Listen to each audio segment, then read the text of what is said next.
I'd like to call to order the regular Township Board meeting for Chesterfield Township for Tuesday, May 26, 2026 at 7 p.m. to order.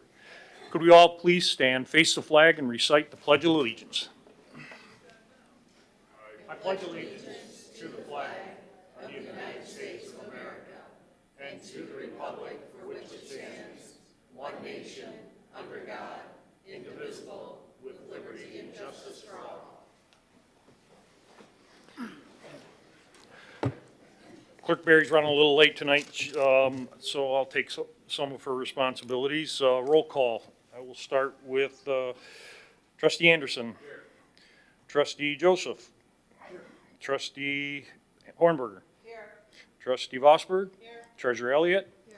Supervisor Kersten is here, and again, Clerk Barry said she'll be here shortly. Item 4, the approval of agenda.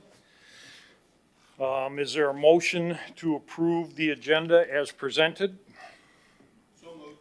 Trustee Joseph, support. Supervisor Kersten, discussion. Seeing none, again, a roll call vote. Trustee Joseph? Aye. Supervisor Kersten, aye. Trustee Anderson? Aye. Trustee Hornberger? Aye. Trustee Vosberg? Aye. Treasurer Elliott? Item 5, presentations. We have a couple of presentations scheduled tonight. Director Bassett.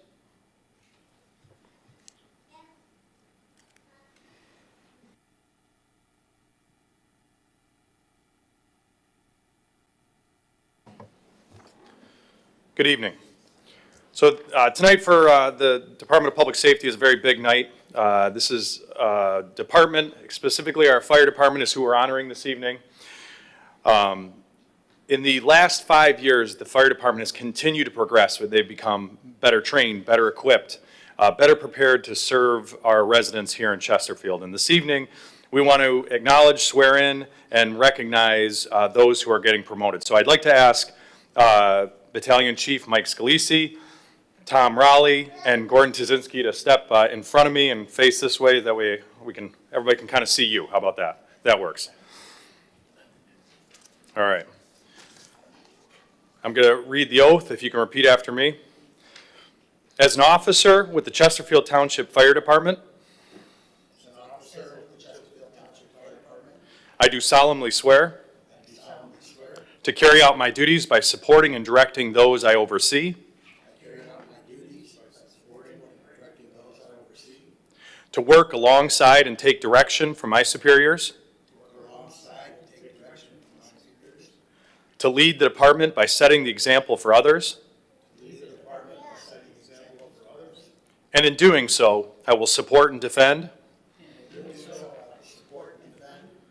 the United States Constitution, the Constitution of the State of Michigan, and the Charter of the Township of Chesterfield. So help me God. Congratulations, gentlemen.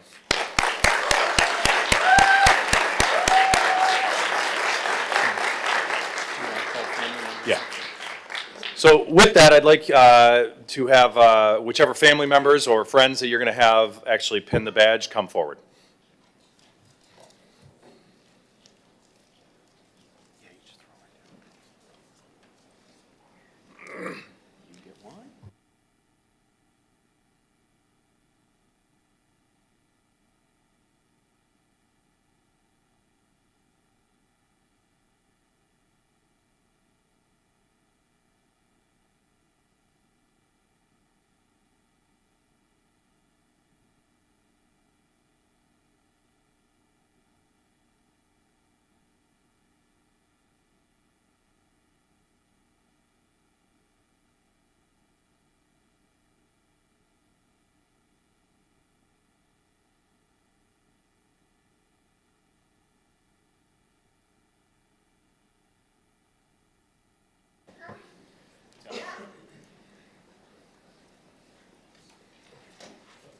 Congratulations to all three of our newly appointed battalion chiefs.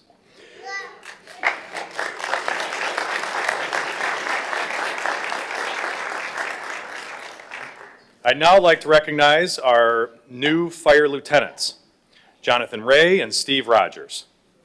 Gentlemen, if you could repeat after me. As an officer with the Chesterfield Township Fire Department,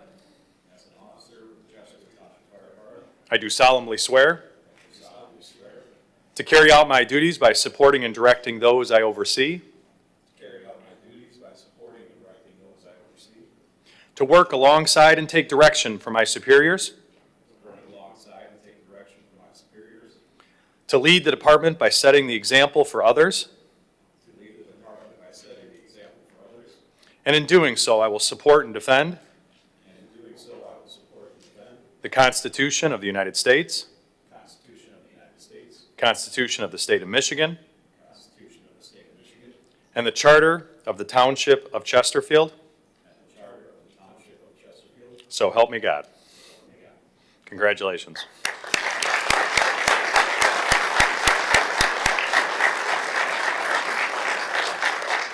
With that, if you'd like to call up your family who will be pinning the badge, or friends.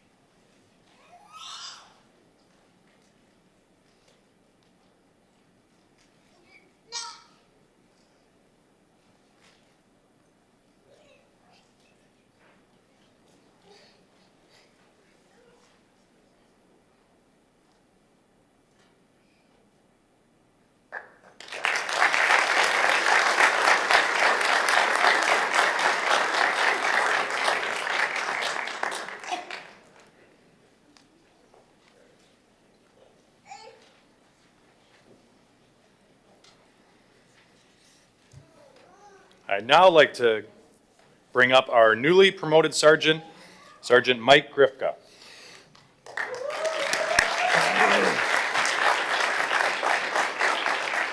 All right, you're by yourself here, so you don't have anybody to help you. So pay attention. As an officer with the Chesterfield Township Fire Department,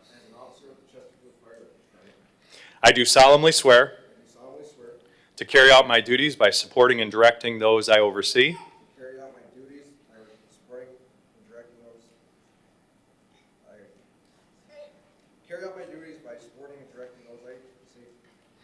to work alongside and take direction from my superiors, to lead the department by setting the example for others, and in doing so, I will support and defend the Constitution of the United States, the Constitution of the State of Michigan, and the Charter of the Township of Chesterfield. So help me God. Congratulations.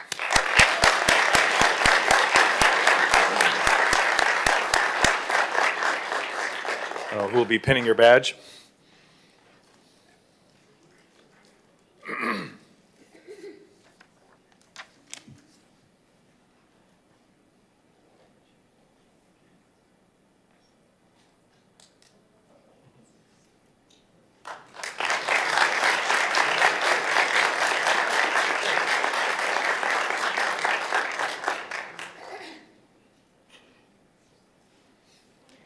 Congratulations, Mike. Good job. And finally, I want to recognize Joe Lozowski, our firefighter who just completed probation. So with that, I'd like you to step forward. Excuse me.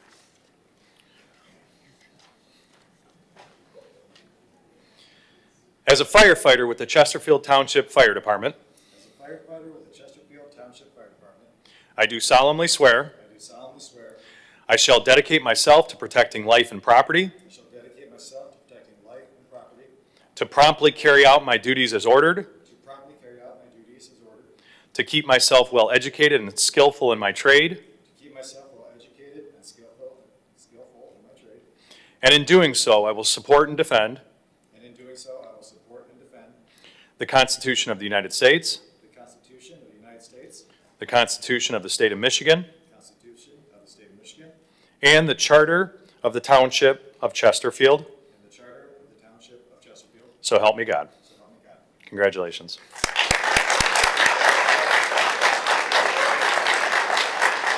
I don't know who will be pinning. Or-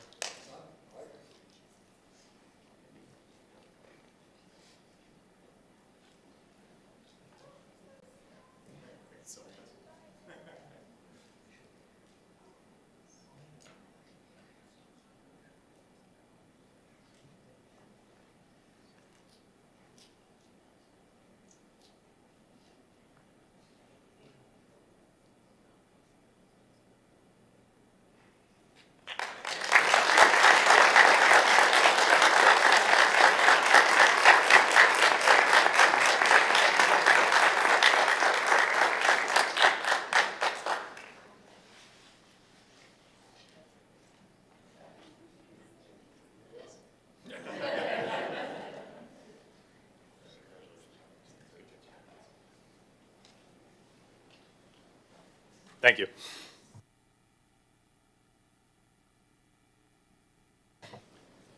If anyone would like to join at Fire Station number 3, they'll be doing some refreshments afterwards. Thank you, everyone.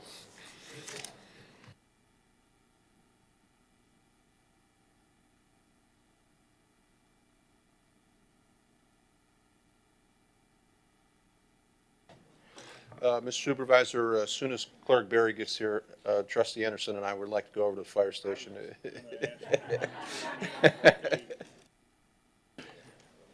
If you guys, are you leaving now, or are you gonna stick around for the entire agenda? You can stay, you really can. No.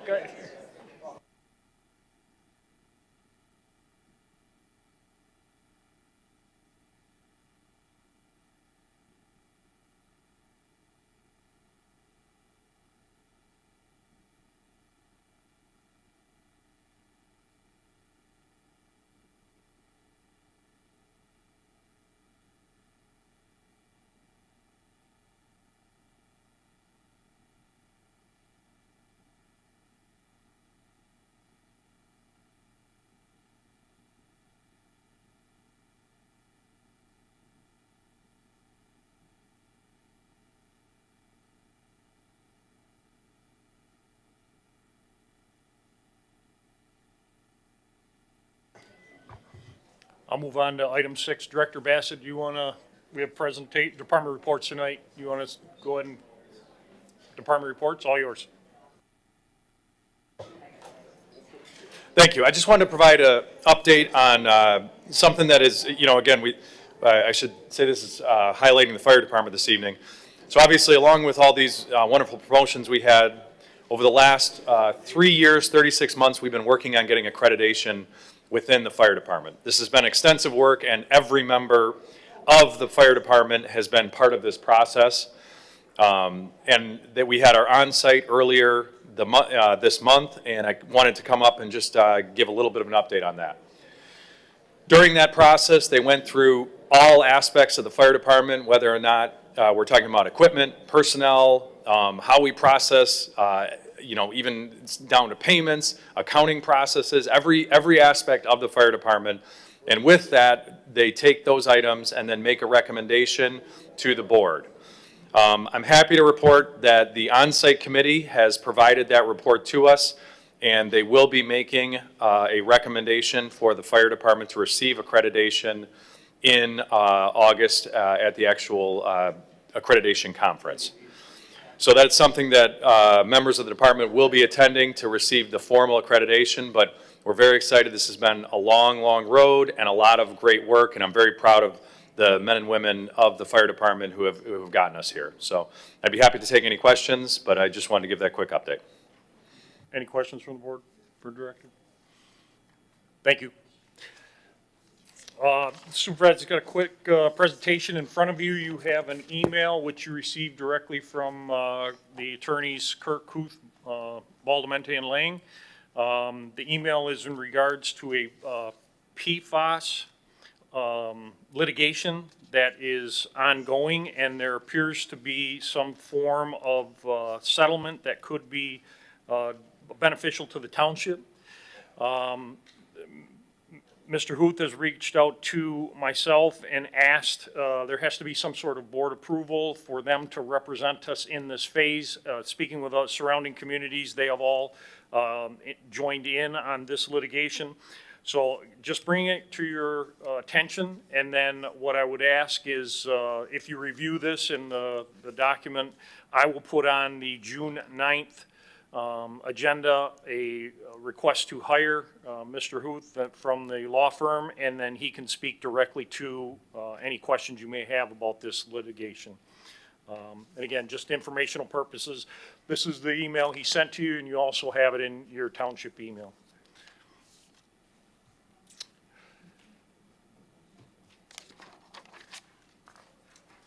Any other department reports from the board? Clerk Berry?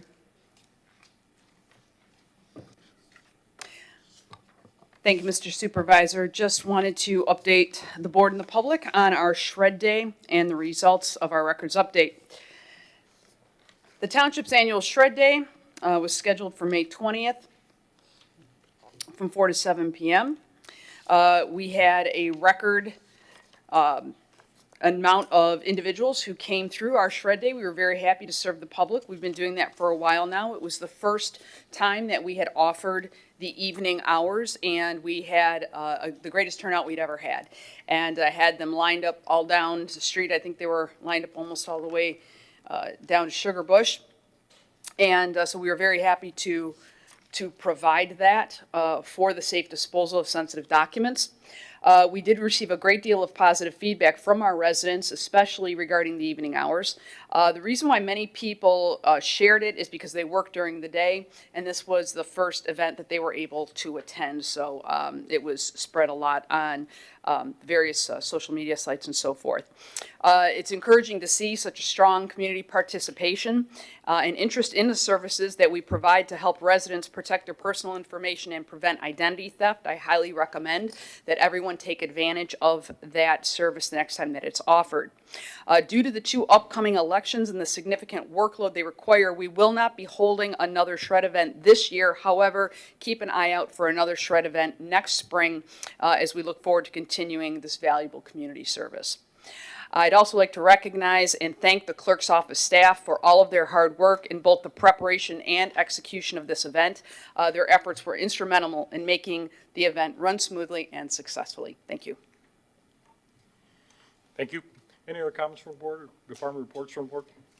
I'll move on to item 7, public comments on agenda items only. There's a 3-minute time limit. Public comments on tonight's agenda items only. If you would, please state your name. Not required, just helps us keep track. Mic is open.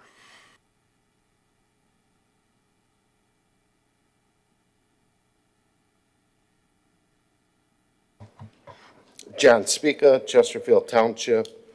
On the bill run, a couple concerns that I have, again, under the supervisor's office, there was a fee for $130 charged for the Macomb County Chamber. It doesn't say who went in the township, and I think the taxpayers deserve and need to know what their tax dollars are going to and who's going and who's paying for these events. Underneath that, there's also a charge for $255 for the Macomb County Chamber. No name, again, listed again. This isn't the first time that I've had this discussion with this board up at the podium. It seems to be a continuing problem. And I'm just curious, I mean, what do you have to hide? I mean, the taxpayers should know what we're paying for. The other issue that I have, and I've talked about this before, is on the enterprise trust. With all these lease vehicles that we have in the township, we're paying over $8,000 a month for all these lease vehicles. I mean, if the township is in such great shape like the supervisor claims that we are, which we're not, we shouldn't be leasing all these vehicles. And at the rate that we're leasing them, it's ridiculous. What's maintenance costing us on these lease vehicles? Because you don't just lease them. There is maintenance. There's oil changes, tire rotations. What's the over mileage charge on these lease vehicles? I mean, it's extraordinary. that we're paying over $8,000, and that was just for the month of May's lease payment. So again, tax dollars being wasted. It's a continuous thing every 2 weeks with this board, not the whole board, the majority of this board. So if you could address that, I would appreciate it. And then on the agenda item, I noticed that there are a ton of APOs that are coming up for discussion tonight.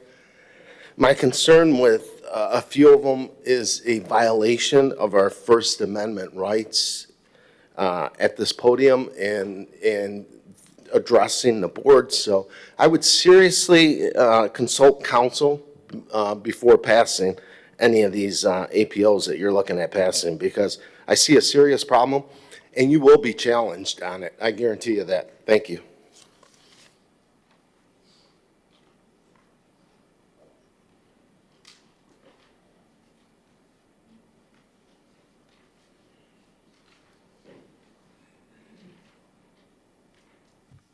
Any further comments from the public? Move on to item 8, the consent agenda. Clerk Berry. All items under the consent agenda are considered routine by the board and will be enacted in one motion.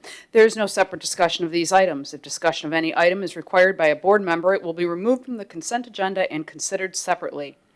A, approval of the minutes of the regular board meeting of May 12th, 2026.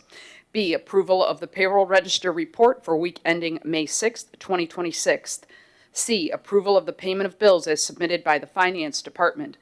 D, approval of a request by Autumn Lakes Subdivision for a commercial fireworks display to be held on Saturday, June 20th, 2026. And E, a recommendation by the Department of Public Services for the 3-year renewal of the Digital Safety Data Sheet SDS Management Program with Velocity EHS for continued web-based tracking, access, and compliance with OSHA hazard communication requirements. Second. Trustee Vosberg, supported by Clerk Berry. Discussion? Seeing no discussion, if you would please cast your votes. Results will appear once all votes are cast. Item passes 7-0. Item 9, public hearing. There's a public hearing scheduled tonight. Clerk Berry. Item 9 is to conduct a public hearing at 7 p.m. for the Killawald Road Special Assessment District, SAD, road maintenance improvements, to consider objections to the petition for the improvement and the creation of the Special Assessment District. Mr. Supervisor, I'd like to make a motion to open the public hearing. Motion to open a public hearing. Is there support? Trustee Vosberg at 7:23. Clerk Berry. Clerk Berry, aye. Trustee Vosberg. Aye. Trustee Anderson. Aye. Trustee Joseph. Aye. Trustee Hornberger. Aye. Treasurer Elliott. Aye. Supervisor Kersten. Aye. Public hearing is open. Mr. O'Connor. This is a public hearing. It's a gravel SAD. I think it's a 3-year SAD, and we're available to answer any questions.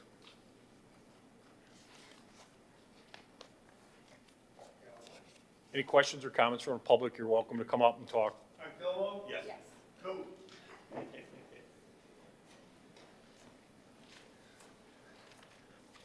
How you doing? Rich Kroll, 32890 Killawald. And I thought all those people were here because I was going to be talking up here, but apparently not, huh? You can smile.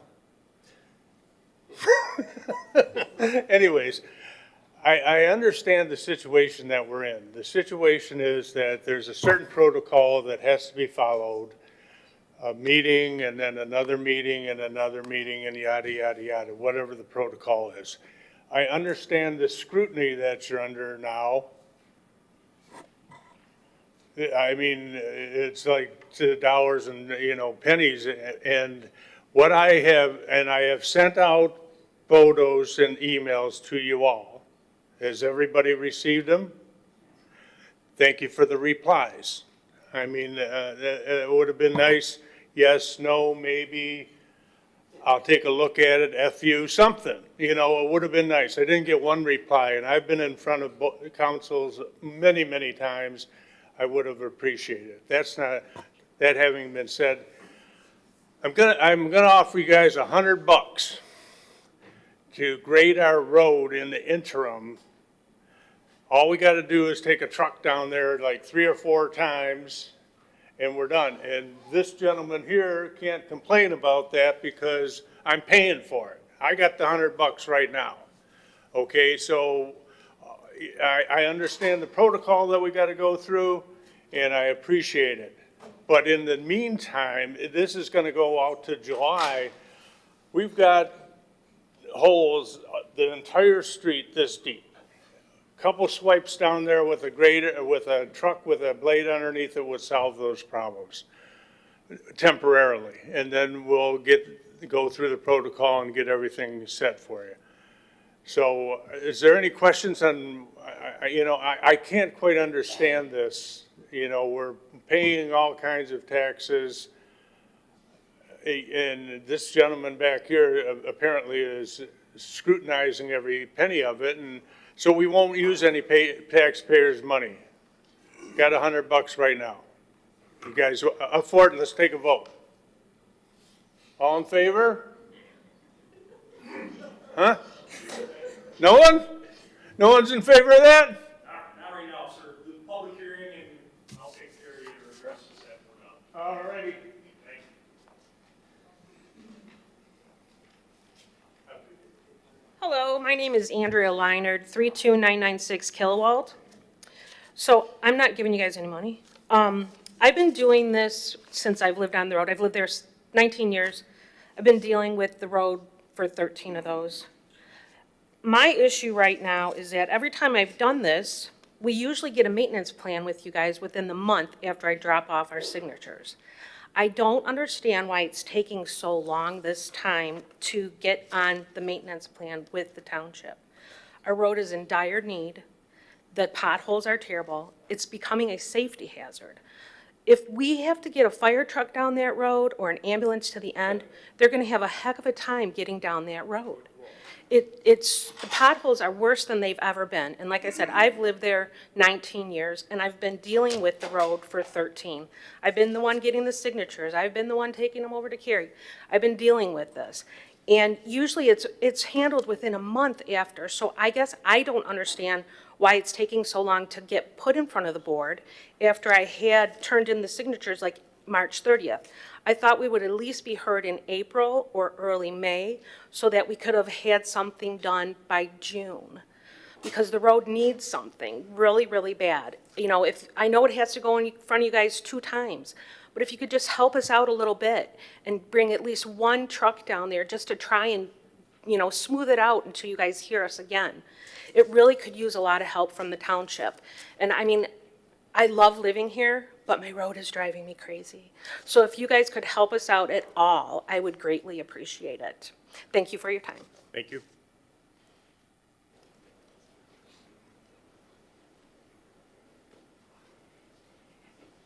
I'm Barbara Kettler. I live at the end of Kilowald Street, the far end.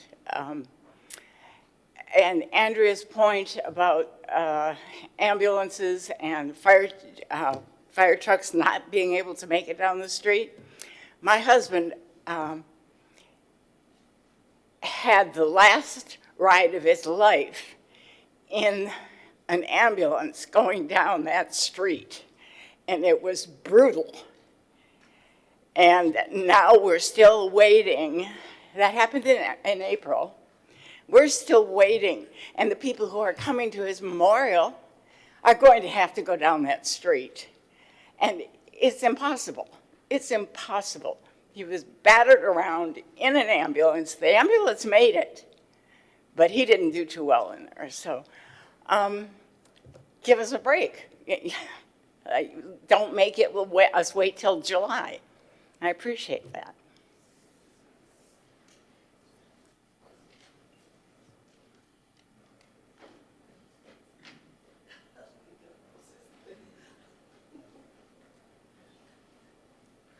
My name is Teresa Kelly, and I don't live on Kilowald or near it, but I walk. and I walk the, pardon, I live on Bauer. Oh, yes, you do. Yeah, I've got my own issues, but anyways, I'm a walker, and I walk the path, and I'll park at the paddle park, and we have a beautiful bridge there now, it's gorgeous, but when you get down the sidewalk, the cement, 2 kilowald, a mess, full of holes, so we have to kind of maneuver to get past over that filthy dirt road, that's all muddy, and then it's higher than this lady's property. So the water from the rain washes the mud down onto the blacktop path that we're supposed to be able to walk on.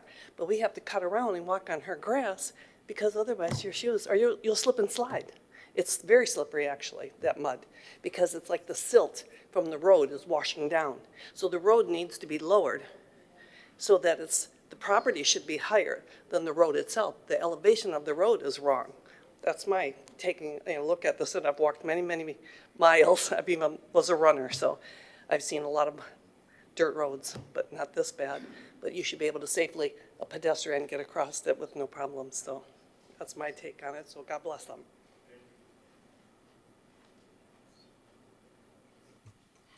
Any more comments from the public on the public hearing? Peter, 32972 Kilowall, fix the damn road.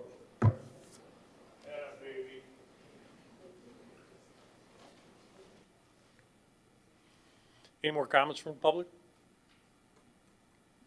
Mitch, you got some follow-up? I do have some thoughts. So the maintenance program calls for 4 gradings and 1 application of stone with one of those gradings. So there's 2 or 3 other streets that we're currently maintaining that we've already graded. So we're kind of behind on Kilwald because of the process. And normally we wouldn't, until the roll is spread, we're really not, it really isn't a project. And the roll won't be spread, I don't think, till a month from this meeting. So the second meeting in June, Attorney Siebert. So, and I don't think, I've never been associated with any of it, but we could go out there and grade it in the meantime, because we are behind 1 grading. I believe there's over 70% of the people have signed the petition. So that's just a couple of thoughts. Okay. Any more comments for the public hearing?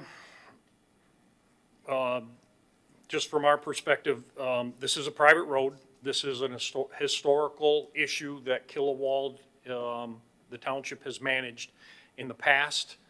There may have been township resources that went out there and took care of the road some time ago. That has ended. And on private roads, this isn't the only one. There are several private roads throughout this township that people have the same demands for maintenance and care. We're caught between a rock and a hard place because we do have to expend or utilize township resources to do this.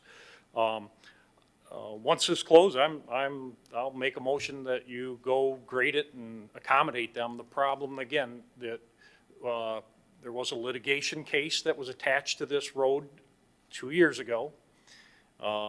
And this opens the door for other private drives, several which we are dealing with right now, that want their roads fixed also. So that's my 2 cents on the public hearing side. Trustee Joseph? Yeah, just while we have our engineer and assessor here, the timelines are dictated by from the signature gathering to the public hearing to the second public hearing. These are all grounded in statute in terms of the timelines. I presume that you could have neighbors, sir, Mr. Kroll, that don't want any additional tax dollars, spent. I realize that the overwhelming majority are concerned about the hazards of the road, but when it is a private road, we run into all kinds of legal issues in terms of just having the authority to be out on that road with township equipment. Mitch, if you, without approval through the SAD process, if we just try to be generous and, we would be taking general fund money for a private road. Not only would we open ourselves up to the other private roads in the township that say, well, you should do what you did on Killawald, but it's hard to listen to somebody who just lost their spouse in April talk about that last ambulance ride. It is just very, very difficult to hear. The problem is, what legal authority do we have to do any improvements minus the approval of the SAD? If you go out there and you, I don't know, mistakes happen, you put too much gravel in one up front and it causes somebody's property to, we got no business out there. We got no legal authority to be out there. This is a private road. When you buy a house on a private road, historically, that maintenance of that road is baked into the cost of living on that road. It is unlike a municipal-owned road. So these are very, very tricky. There was a time, as Supervisor mentioned, that the Township Board extended courtesies, but the legality of all of that is very, very cumbersome, and it opens up the rest of the township to liability without the SAD process. If there's a mechanism to speed it up, and I'm curious to know calendar-wise, timeline, I know that these are grounded in, statute. So I'm assuming, but I don't want to be 100%, we are on the tightest possible timeline that we can navigate legally. Is that fair to say? Yeah, I would agree with that. You set the public hearing, usually wait 30 days, have the public hearing, then you set the next public hearing, have the next public hearing. They're usually 2 board meetings apart. And the statute does require 2 public hearings. One is the hearing of necessity, and the next one's where we're going to spread the roll. So. Yeah, typically we wouldn't complete the improvement until we've gone through Resolution 4, which is setting the public hearing on the roll. The board approves the roll, and then at that point, it's a lien on the property and the project goes forward. In this case, given the urgency of it, once you adopt Resolution number 3, if the board does that tonight, that approves the petitions, it approves the district, it approves the term of years, and at that point, you're going to go forward with it one way or the other. So it's locked in. So if after tonight, if you adopt Resolution number 3, logistically, if there's no problems with the logistics of doing it, you could go out and start making the improvements. Because the next hearing we're going to have is on the roll. That's how you spread it over the parcels. They're going to have to pay for it one way or the other. There may be challenges to the assessment. I don't know that. That's the purpose of that hearing. But after tonight, it's locked. It's going to happen. So the board could, after tonight, direct Mitch and his team to proceed with getting the improvement underway. Trustee Gossman? Thank you, Mr. Supervisor. Question to council. If, after between now and the second hearing, if there are residents, let's say after tonight, residents don't want to pay, do they still have to pay? They have to pay. Once you adopt Resolution number 3, the project has been approved by the board. You have determined that the petitions are sufficient. You've approved the district. You've approved the term of years. And the project is going to go forward one way or the other. It's sort of majority rule. Right, okay. And now that the board will approve it, assuming the board approves it tonight, all the second hearing does is approve the amount that you're going to spread on each parcel. They have to pay it, whether you're in the minority or not. They're going to have to pay it. It's a lien on the property. So you could go ahead and begin the improvements. Okay. And then another question, seeing how this is a private road, could the homeowners or their HOA, whatever kind of organization they have, could they just do their own maintenance or hire their own maintenance? Many private roads do have their own maintenance, and they have a private road maintenance agreement in place where annually they'll go out and they'll hire a contractor, they'll do the work. In other communities I represent, some of the more rural communities have private roads more than Chesterfield, and there are private road maintenance agreements that are recorded and bind those properties, and they have their own mechanism to go out and do this. But oftentimes, where you don't have a maintenance agreement, you don't have a homeowners association, they have nowhere to go other than this process. Yeah, there's not a built-in mechanism. No, there's no good way to do it. All right, thank you. Any further questions from the board? Any further public comments? Supervisor, you, come on up, yeah.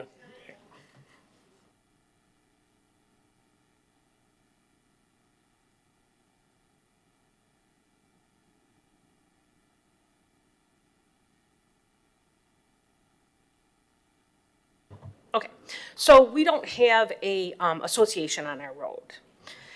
There was a time where I was going and collecting money from each household, and I was taking it down to JR, and we were paying up front to have the road maintained and graded.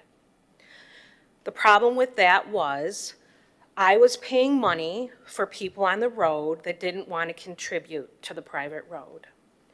So that's why I decided to have a special assessment done so that everybody on the road would pay their fair share and I wouldn't have to pick up the extra that people didn't want to pay. So right now, I mean, it has increased every single time we've done this with the township.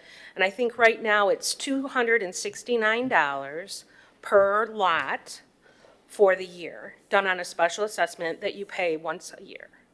And it seems to be working out fine because money's not coming out of my pocket, and everybody's paying.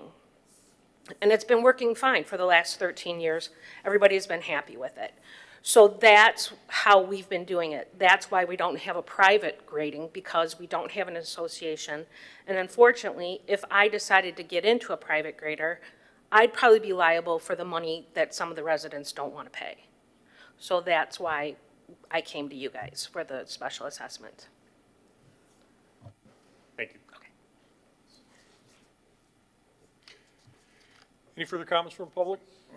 Supervisor Kersten will make a motion to close the public hearing. Is there any support? Clerk Berry? At 7:42, Clerk Berry, would you call the roll? Supervisor Kersten. Clerk Berry, aye. Trustee Anderson. Trustee Joseph. Trustee Hornberger. Trustee Vosberg. Treasurer Elliott. Item 10, the regular agenda, item 10A. Before we get started, can I, based on council statement, can I amend this? I will make a motion to approve item 10A with authorizing Mitch to send staff and crew out to grade the road. Support. Supervisor Kersten, Trustee Joseph. Clerk Berry, you want to read it with that inclusion? Item A will be to adopt Resolution 2026-18, number 3, and Resolution 2026-19, number 4, to set a public hearing for June 23rd, 2026 for the Killawald Road Maintenance Improvements Special Assessment District for the purpose of reviewing the role and hearing objections thereto. It's already been done. Including allowing Mitch to, the DPW staff to address the And authorize Supervisor Kersten to direct the Department of Public Works staff to begin improvements. Is that accurate? Trustee Bosworth. Oh, yeah. Thank you. I support the concept of this. I'm just wondering, should we have a separate motion for directing our Public Works office to the council? Yes. No, the answer is no. You don't need a separate one. Okay. Resolution number 3 already approves the improvement and directs it to go forward. All you're going to do now is set up the mechanism to collect the money. So you don't, I don't think you need a separate motion. Any other questions, discussion? Treasurer Elliott. So will the cost of that be part of this? Now, you guys are going to go out and do that, and that'll be added to, that'll be part of the line item costs for, that we're going to be spreading, correct?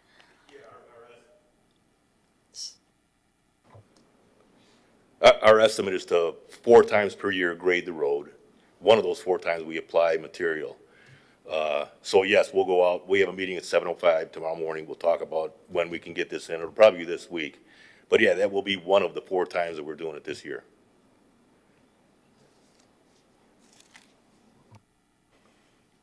Any questions, further questions?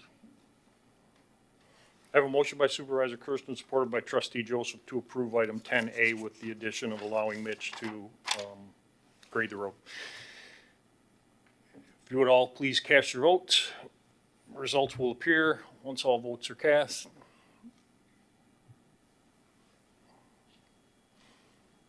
Item passes 7-0. Item 10B. Item 10B is to adopt Resolution 2026-25, number 4, to set a public hearing for June 23rd, 2026 for the Nautical Drive Paving Improvements Special Assessment District, SAD, and for the purpose of reviewing the role and hearing objections thereto. Mr. Supervisor, I'd make a motion to adopt Resolution 2026-25, number 4, and set the public hearing as indicated. Motion by Clerk Berry, supported by Trustee Anderson. Mr. O'Connor? Excuse me, and this item sets the public hearing for the next meeting, but I do see at least one nautical resident. The county did receive bids for this project, and the bids did come in within the parameters. It'd actually be a little bit less when we spread the roll, so. Questions from the board? Seeing no questions, I have a motion by Clerk Berry, supported by Trustee Anderson, to approve item 10B. If you would, please cast your votes. Results will appear once all votes are cast. Item passes 7-0. Item 10C. Item 10C is a recommendation from Supervisor Kersten to reappoint Richard Bruckert to the Planning Commission for a term ending June 1, 2028. Steve Osberg, supported by Treasurer Elliott. Mr. Brokart is not here tonight. We interviewed him again. His interest in the community and his dedication to the board, I think, is pretty notable. So again, just an extension to the reappointment. Any questions from the board? If you would, please cast your votes. Results will appear once all votes are cast. Item passes 7-0. Item 10D. Item 10D is a recommendation from Supervisor Kersten to reappoint Eric Heiderer to the Planning Commission for a term ending June 1, 2029.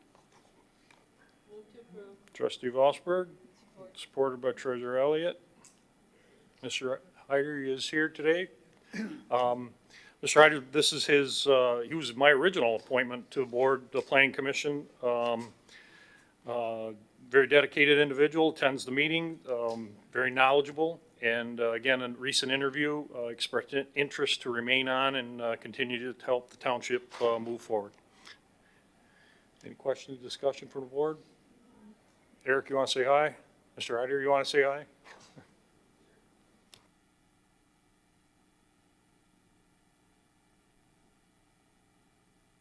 Good evening, board. Eric Heider. I enjoyed the time on the board. I'm in the business. I'm an architect in Clinton Township. I was born and raised in New Baltimore. I live in Chesterfield, of course, and been doing this for 35 years. And we got a well-rounded and diverse planning board, and look forward to the next term. Thank you.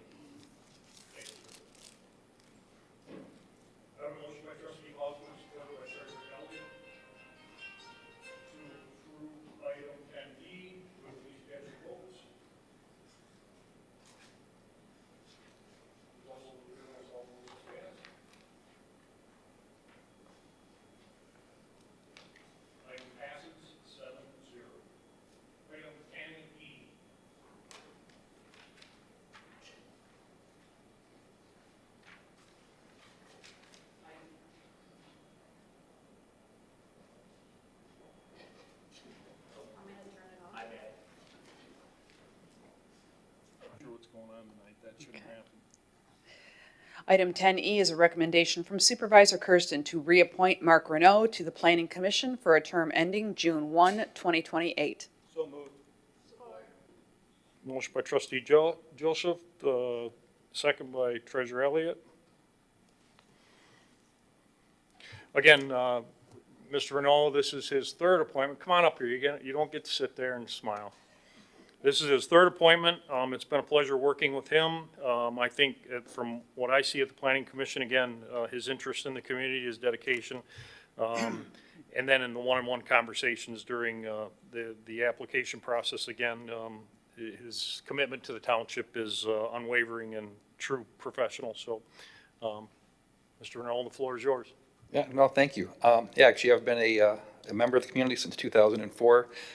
Yeah, as you said, this will be the third appointment for the Planning Commission, and like I say, I've learned a lot through this process and feel like I'm just now getting my stride and understanding a lot of it. So we've come a long way, and I look forward to continuing to review all the stuff that comes into the township and make the best decisions for us. Thank you, sir. Do you want any questions? Who dismissed you? Mr. Renaud is also on the tax tribunal, so he's very dedicated and knowledge of the township's pretty good. Trustee Joseph? Thank you, Mr. Supervisor. I had the pleasure of serving on the Planning Commission some years ago with Mr. Renaud, and I can tell you what I most appreciate. One, he's always well-versed. He takes the time to understand the issues that are before him. I like the fact that we have a good, broad mix of professionals that do different things. So our first reappointment by trade, as I understand, you're an architect, so you bring to the board certain understanding of architectural issues that you can then assist other board members. Mr. Renaud's profession is he is in the commercial banking industry, so he understands intimately what some of the petitioners are up against when they come forward, and I appreciate his attention to that, because sometimes Planning Commission recommendations might include addendums to the project, and it is comforting to know that a financial guy who really understands what that could cost and what that could mean to a petitioner, and trying to keep those to an absolute minimum is an important part of the approval process. So appreciate Mr. Renaud very much, and enthusiastically support his reappointment. Any other questions? Trustee Rossberg? I told you not to walk away. Thank you. Thank you. I'm the current liaison to the Planning Commission. I appreciate the work of all the two previous approvals, and then also of Mr. Renaud. And I was going to thank Mr. Hyder for his ability to help me. I'm looking at the plans, not always understanding them, and he's been a helpful seatmate to me for doing that. I appreciate the work of all of them. Thank you. Thank you. I have a motion by trustee Joseph, supported by treasurer Elliott, to approve item 10E. If you would please cast your vote. Results will appear once all votes are cast. Item passes 7-0. Item 10F. Clerk Berry. Item 10F is a recommendation from Supervisor Kersten to appoint Alton James to the Planning Commission for a term ending June 1, 2027. Supervisor Kersten will make a motion to approve. Is there any support? Treasurer Elliott? Mr. James, you don't get to sit in the back. Come on up, introduce yourself. This is a new appointment. We had a resignation. Mr. James applied actually through the portal, the application portal for a board and commission some time ago. He's been interviewed, sat with him. I'm going to let you speak to your resume and your expertise and your experience here in the township. But he was definitely impressive during the interview process, and I think he'll be a great addition to the Planning Commission board.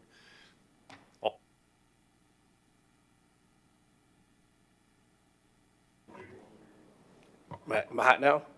There we go. Good evening, everyone. Thank you for having me here. I do really appreciate it. I've been in the township since 2014. My wife and I moved here, and Now we have our 9-year-old son, so this town is actually, very near and dear to my heart, and everything with our family. We've set up our roots here. From a experience standpoint, my background is in higher education, education throughout, but now I serve in higher education, so I'm a chief academic officer at a college. And so for me, everything that I worry about is the confluence between economics, education, and how that's going to look in terms of our community flourishing. So those things are very important to me and near and dear, and I want to make sure that I can serve in a way that's going to bolster those aspects of our community.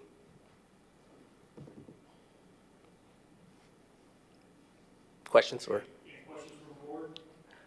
I don't have any questions. It's been an enlightening time, and I'm looking forward to learning and serving.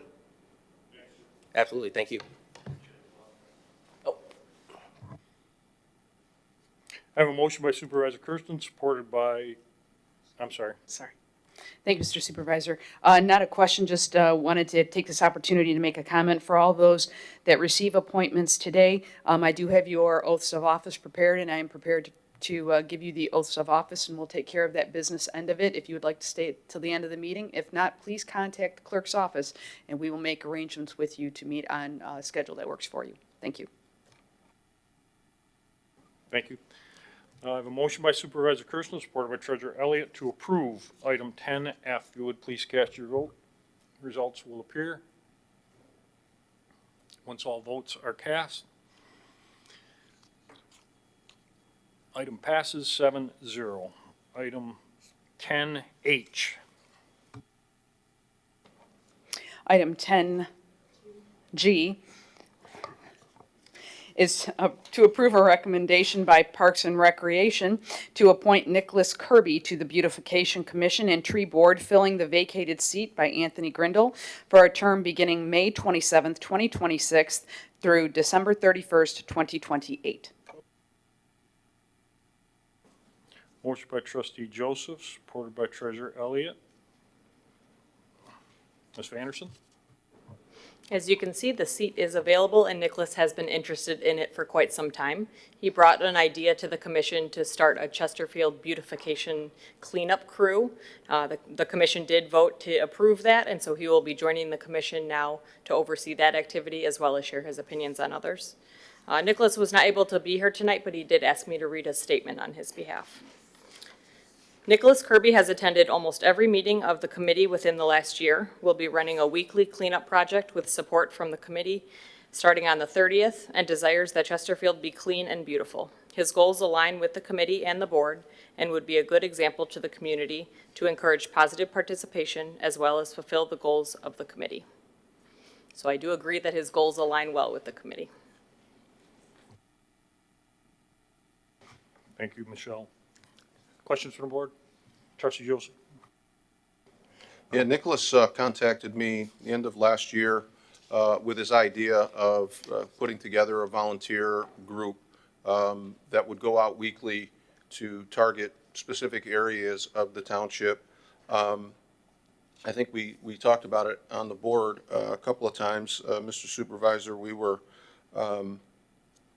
kind of strategizing on the most effective way to get Nicholas sort of more formally involved, and the Beautification Commission was a natural fit. So as he indicated, he has been attending those, and I don't know, I was a little confused about whether or not, when I spoke with him, whether or not we had provisions to assist the volunteers with, just a few hours of cleanup, snacks, water, drinks, so forth.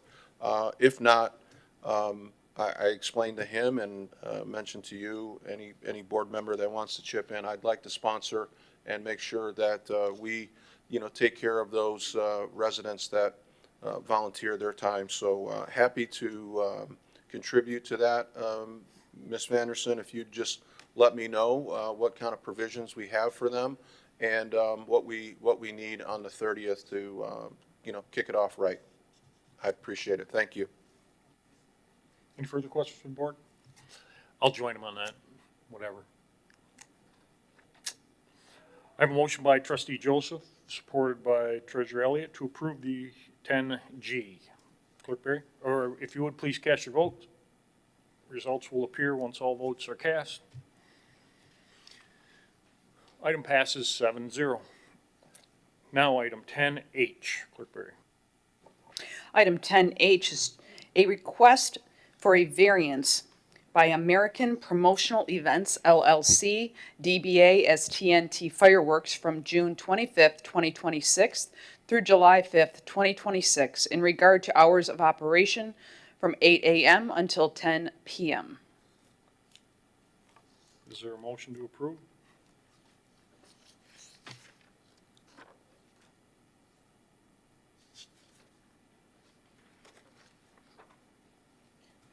Is there any motion at all?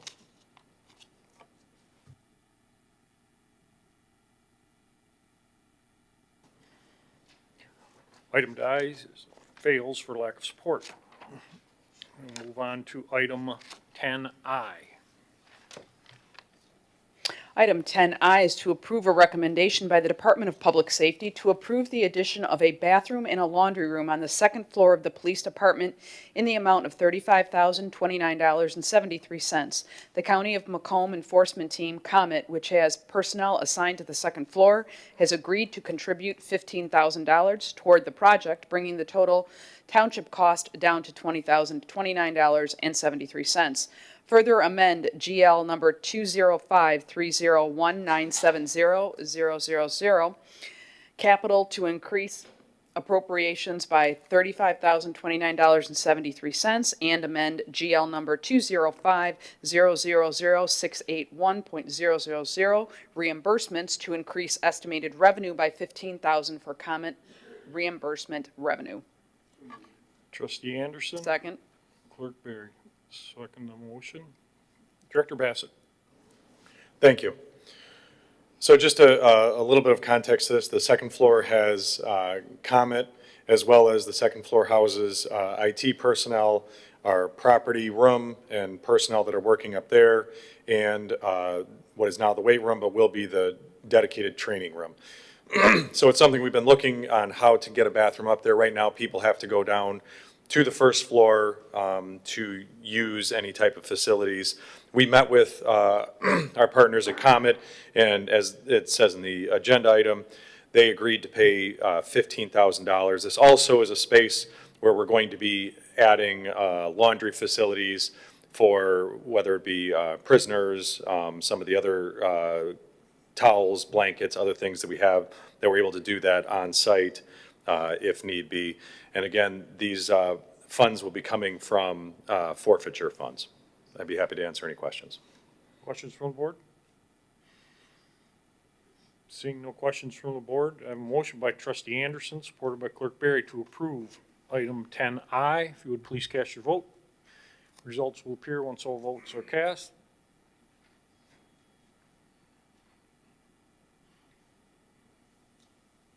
Item passes 7-0. Item 10J. Item 10J is to approve a recommendation by the Department of Public Safety to approve the replacement of flooring at the police department in the amount of $23,836.21. Trustee Joseph and Trustee Anderson support. Director Bassett. This is part of our 2026 CIP as we make our way through the interior of the building, just updating the flooring.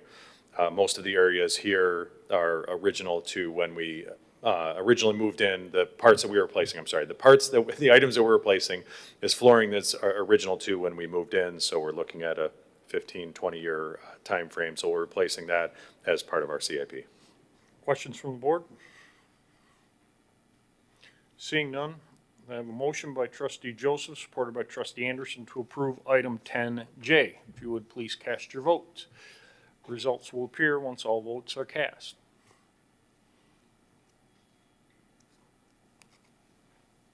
Item passes 7-0. Item 10K. Item 10K is to approve a recommendation by the Department of Public Safety to purchase a 2026 Chevy Tahoe patrol vehicle in the amount of $95,096.75. This vehicle will replace the patrol vehicle that was totaled in an accident on 21 Mile Road on April 13th, 2026. Further amend the budget to increase vehicle expense by $95,096.75 in the Public Safety Fund, Police Department. Is there a motion to approve? Trustee Joseph, Trustee Anderson. Director? This one's relatively self-explanatory, but this is a request. The vehicle that was struck, unfortunately, in the car crash of April 13th, 26, requesting to replace that vehicle. Questions from the board? Trustee Joseph and Anderson. Just a quick question, Director Bassett. How long does it take from the time that, assuming the board approves the purchase, for that vehicle to make its way into the fleet and actually be utilized by our staff? So realistically, we're looking anywhere between 6 to up to 10 months. But by the time, and that depends on whether or not they have vehicles in stock. So if we're also waiting on manufacturer to actually deliver vehicles, we can even see that window extended. Unfortunately, it's been a somewhat drawn-out process. It's tough because you came forward, end of last year with vehicle purchases. Trustee Anderson and I, at our last public safety meeting, learned that those vehicles are still not made its way into the fleet. So an accident like this really does cause some problems, but appreciate the planning that goes into trying to make sure that we have a fleet that is, safe and accommodates all of our needs. So this is a difficult one for sure, but appreciate the planning that goes into trying to minimize the impact of some of these catastrophes. So, and actually just a follow-up to that item, the item that the board approved for vehicles this year, which was in January, we actually received the vehicles today. So that's just from the manufacturer, we're receiving the vehicles, so now we still have to now begin the build-up process. And that's obviously going to take us quite a while. So to your point, unfortunately, it is a timely, slow process. Trustee Anderson. Thank you. I hope our officer's on the mend here. How much of that price, I know I had to call it, how much of that price is actually ballpark figure, the Tahoe, and how much would that be the auxiliary equipment that is necessary in a patrol vehicle? Yeah, so the base price of the vehicle is going to be about $57,000. The rest of it is the buildup of the vehicle, and they've just become so integrated and so complicated. Unfortunately, that's where you see the total cost of, above $90,000. Thank you, Mr. Supervisor. That was actually my question as well, is just so that it was clear to the public, we're not paying $95,000 for a Chevy Tahoe. It has to be completely upfitted, and so there's a lot of additional costs with that, and they're necessary upfits. They're not, it's not like we're putting luxury items in there, although that would be, again, a matter of discussion. But no, these are necessary upfits that have to be done. So I just wanted to clarify that $95,000 does include all upfitting that's required.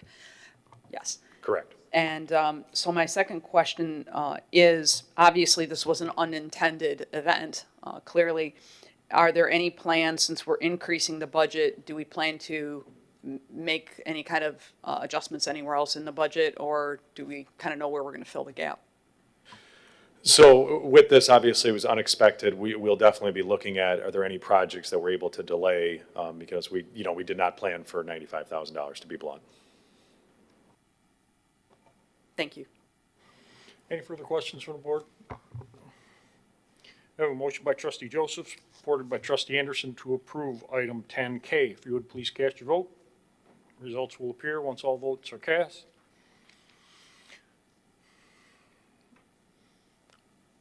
Item passes 7-0. Item 10L. Item 10L is to approve a recommendation from the Streets, Sidewalks, and Pathways Committee to the Township Board of Trustees to award engineering services to Anderson, Exine, and Westrick, AEW, to perform a pavement surface evaluation and rating PASER study for the local subdivision roads for a lump sum fee of $23,000. Trustee Vosberg, supported by Supervisor Kersten. Mr. O'Connor? Excuse me. Macomb County Department of Roads is scheduled to receive an additional 27 million for road projects from the state. Of that 27 million, 5 million is projected to be used for local subdivision roads in the townships. So Chesterfield Township will be competing against, Shelby, Macomb, Clinton, all the other townships in Macomb for this $5 million. There was a PACER study done by SEMCOG in 2024. The requirement is to keep them within a 2-year cycle to kind of, you rate the roads, and all the roads are rated every 2 years. So it's kind of it gives an average of all the roads. So when you're competing for that $5 million, you can say this road in Chesterfield Township is worse than that road in Shelby Township. So in order to get funding from the road commission for the 5 million, we will need this document rating the roads. Questions from the board? Trustee Anderson?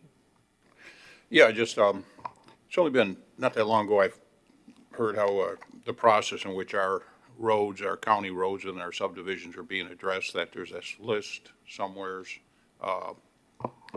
County decides by need, and usually I'm kind of against a lot of spending, but I think this is a good move to take a look at all our roads and our relevant roads within our township and get the list going. So if the money's available, start getting them, getting them repaired. I mean, at least every 25 years or so. Thank you, Mitch. Any further questions? Trustee Vossberg? Thank you, Mr. Supervisor. This is also just a great tool for us to be able to use, even if we don't repair, even we don't qualify or receive any grants for road improvements. It's for when the residents also, when they call us or have issues with their roads, we're able to take a look at this PACER study and understand their pain. Usually it's understand their pain, but thank you. Question from the board? I have a motion by Trustee Vossberg. I'm sorry, Treasurer Elliott. Thank you. So I apologize, my phone rang. I didn't have the ringer off, but that was actually one of my neighbors because he's been having conversations with the county about our roads in our subdivision. There's a debate on whether or not they're public or private, and depends on who you ask and how they're defining that. And unfortunately, that was because of something that wasn't filed back in the 90s. And so you said there was $5 million. That was only the amount for all of the townships in the, you're shaking your head at me. The county is going to receive That's an additional 27 million, Yeah, of which they're going to spend, and this is estimated this time, Yeah. 22 million on the main roads. The main roads within all the townships. 5 million has been set aside for the local subdivision roads in all the townships. not enough. Well, once every 25 years. That's right. Thanks. Any more questions from the board? Motion by Trustee Vossberg, supported by Supervisor Kersten, to approve item 10L. If you would please cast your vote. Results will appear once all votes are cast.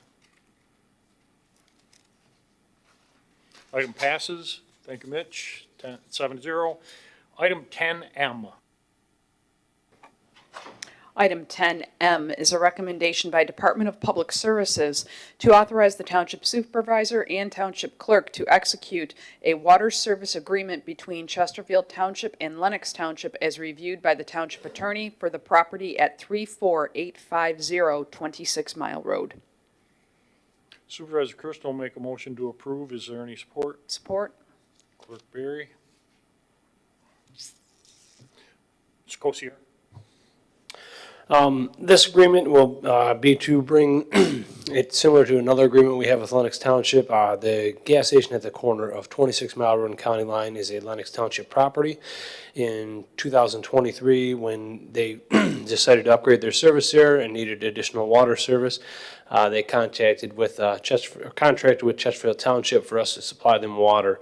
At that time, we determined the best course was to bill directly to the Lenox Township resident through Chesterfield Township meter. And that process has been going smoothly for that water service. So we'd like to update this agreement, and we also have two others here, the next two following agenda items, to make the agreements equal to what we have for that other property on 26. This will make it, so this address here at 34850 26 Mile Road, currently receiving water from Lennox Township through a Chesterfield meter. We will place a Lennox Township meter, and Lennox Township will bill that resident directly for the water that they provide them. Questions from the board? Trustee Vosser. Thank you. We received a email this afternoon saying that items were corrected in this motion and the next two agenda items, I'm sorry, M, N, and O. I'm wondering what those corrections were, because I didn't have a chance to go back and compare them. I'd read the original agenda. It was, we had a clerical mistake on the township clerk for Lennox, and so we just had to update that to the most current township clerk. Oh, just the name change? Yes, just a name change. Thank you. Any further questions from the board? I have a motion by Supervisor Kersten, supported by Clerk Barry, to approve item 10M. If you would please cast your vote. Results will appear once all votes are cast.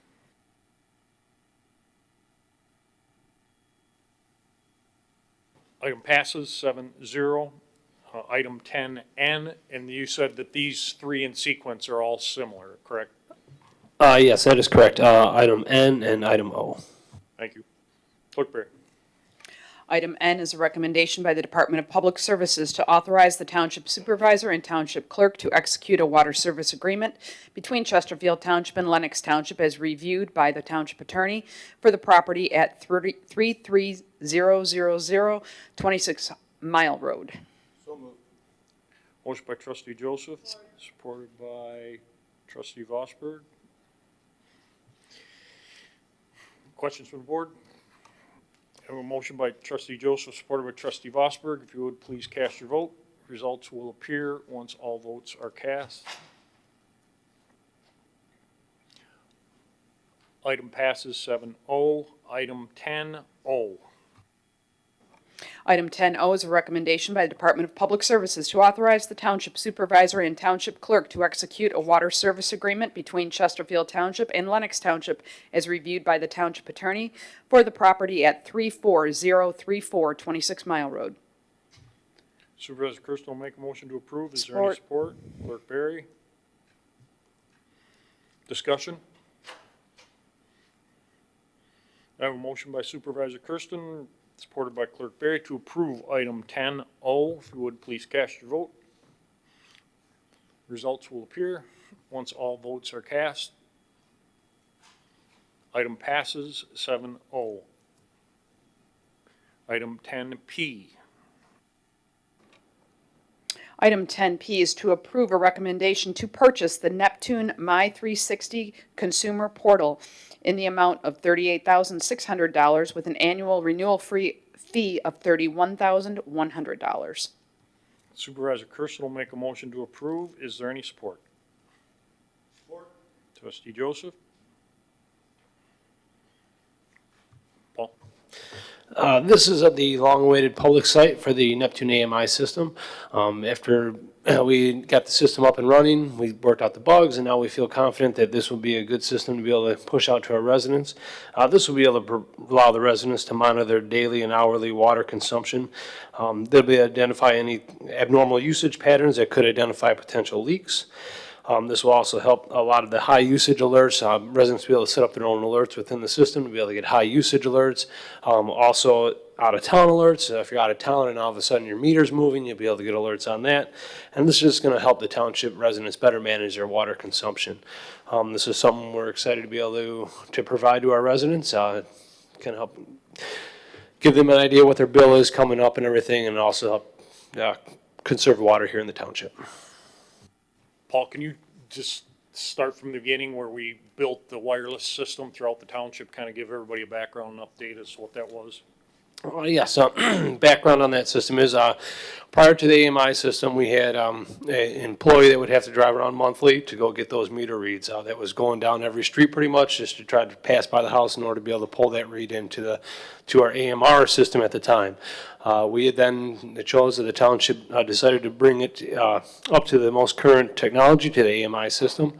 So now currently, each one of those meters reports either, depending on how updated the meter head is, some of them are hourly, some are every 5 to 10 minutes we're getting reads in that help to give our guys a chance, and our clerical staff a chance to be able to provide a read if a resident wanted to call in and know where am I at today. We can provide that real-time data. In addition to that, now we don't need to have a employee drive around monthly to be able to capture those reads. Monday morning, if it's a read day, he goes in, sits at a desk, and then within 10 minutes has all the reads pulled for the township that we need to pull. So it is a much nicer system, be able to provide a much quicker response to the residents if they would need, any type of usage questions like that. Thank you, sir. Questions from the board? I have a motion by Supervisor Kersten, supported by Treasurer Elliott. Did you say what date that you anticipate that'll be ready to roll out to the residents? Once we get approval by the board, it's about a 1 month to 2 month initial rollout by the time they get everything set up. They say 1 month would be the quickest, but they don't like to tell you 1 month, and then in case something, we are talking technology here, if there's any issues they have, they like to kind of give themselves that window. But we're looking at 1 to 2 months to have the official rollout to the residents. Trustee Rossberg? Thank you, Mr. Supervisor. I support this and the concept of it, especially because we've been hearing about it for a while, and it's going to be a good service for all of us, including your own staff, because now people can monitor their water bills themselves. I just wondered why it requires, if we've been talking about it, did it not get included in the budget for the 2026? We did have to make a interfund transfer to be able to have the funds there available in that account for the budget, but we do have the funds budgeted for and approved now. At the time, we were just kind of waiting to see if we had the system, the groundwork and everything set up with the current AMI system. We didn't want to be able to push out a system to the residents that not everyone would be able to use. If we didn't have meters that were reporting to the system regularly, we didn't want to have residents that wouldn't be able to take advantage of it. That's why we had to come in and put that that additional antenna in here over at Brandenburg Park. By putting that antenna in, that allowed us to gather more of the residents in with the AMI system. And then, so now we can have more resident, or shouldn't have any residents that aren't able to access it. Just a question, I guess, there's somebody here from finance, or maybe Paul can answer, but according to the agenda, that the money is not in the budget. The funds are not budgeted, but you're saying they did get transferred? Yes, we did do it. The interfund service, or the transfer fund, we had some additional revenues that we were going to transfer over into that GL. Okay, it's just a little bit different cost center, so you have to. Yes, yep. But you do have. Yes, we do have the funds available. It's a net zero change to the overall budget. Yes, yep. All right, thank you. Further questions from the board? I have a motion by Supervisor Kersten, supported by Trustee Joseph, to approve item 10P. If you would please cast your vote. Results will appear.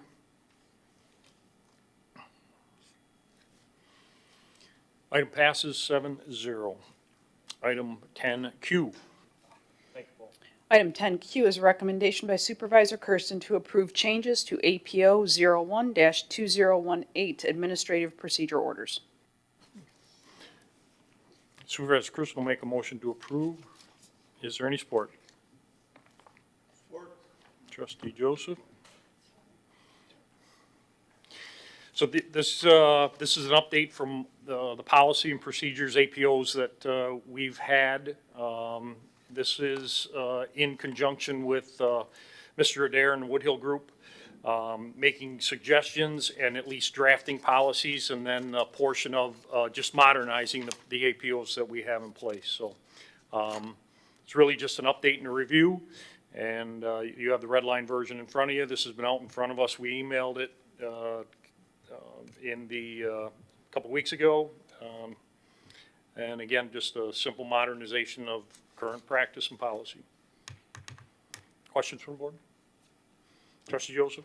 Yeah, just, I actually had more of a comment. I appreciated the work that was done by Ms. Garby. She sent out a follow-up email last week encouraging board members to bring forward any questions regarding any of the APOs. She's been very involved with that and very invested in trying to make sure that accurate communication was sent to the board, and I appreciate it very much. So, thank you. Thank you. Any further questions? Treasurer Elliott? So this particular one is an APO that basically says it's a policy for the policies. And so one of the things that I'd like to see added is MCL, reference to MCL 42.9 that expressly provides that the township board can create additional administrative offices or organizational structures such as actions that shall not abolish or diminish the duties and responsibilities of the township clerk or township treasurer. An administrative procedure order considered for adoption shall be reviewed by the township attorney and agreed upon by the supervisor, clerk, and treasurer as to not diminish the statutory responsibilities of independent elected officials. You want to see the reference of 42.9 added? Correct. It's on the authority line, right underneath the title. Okay, hang on. I'd like to see that's added, the language added to that. The authority, PA, under the title, PA 359, 1947, MCL, Michigan Compiled Laws 42.9, comma 42.10, J and K, Supervisor, you want specific language added? Yes. What specific language would you like to add? The specific language of MCL 42.9, does it make a difference if it's referenced? Yeah, it makes reference to the statute, so the statute's all cumbersome. I don't know what you're looking to address. So that no APO, that this board this is a policy for the policies, right? And so why we ever needed that, because most of your state laws, state statutes, and township ordinances, collective bargaining agreements, all of those things pretty much address that we have policies. But this is something that was voted on in 2018. And I understand, it's there and we have to address it and deal with it. I think some of the language in this particular one, say like general purpose, is to ensure that a code containing all orders established and adopted by the township board is properly assembled and maintained. It's kind of, it just says basically we have a policy to say that we have policies, right? And that's what we're basically stating. So if we're going to do that, I just want to make sure that we, as a board, are saying very clearly that, no APL supersedes township ordinance, state law, collective bargaining agreements, board-approved personnel policies, statutory authority of elected officials, and that departments can establish their written standard operating procedures consistent with adopted APOs and township policies.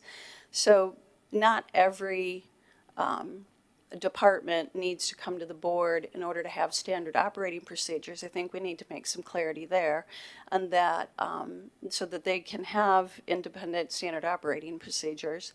And also, so I think we need to kind of clear that up. So that was kind of that we understand that that policies are not trying to define, as a board, we're not trying to redefine any law.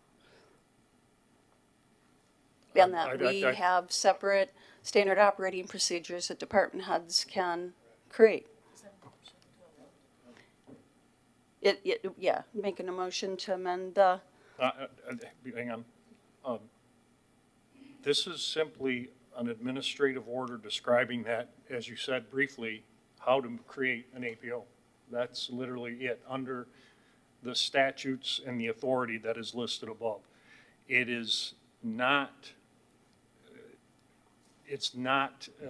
intended to be so defining that it removes the authority from anybody, statutory or even operationally, from the township. This is just a simple APO that describes how a policy would be created, and obviously it would come back here to the board for approval. So I think my perspective is, I think you're reading a little bit too much into it, and that's where we're at.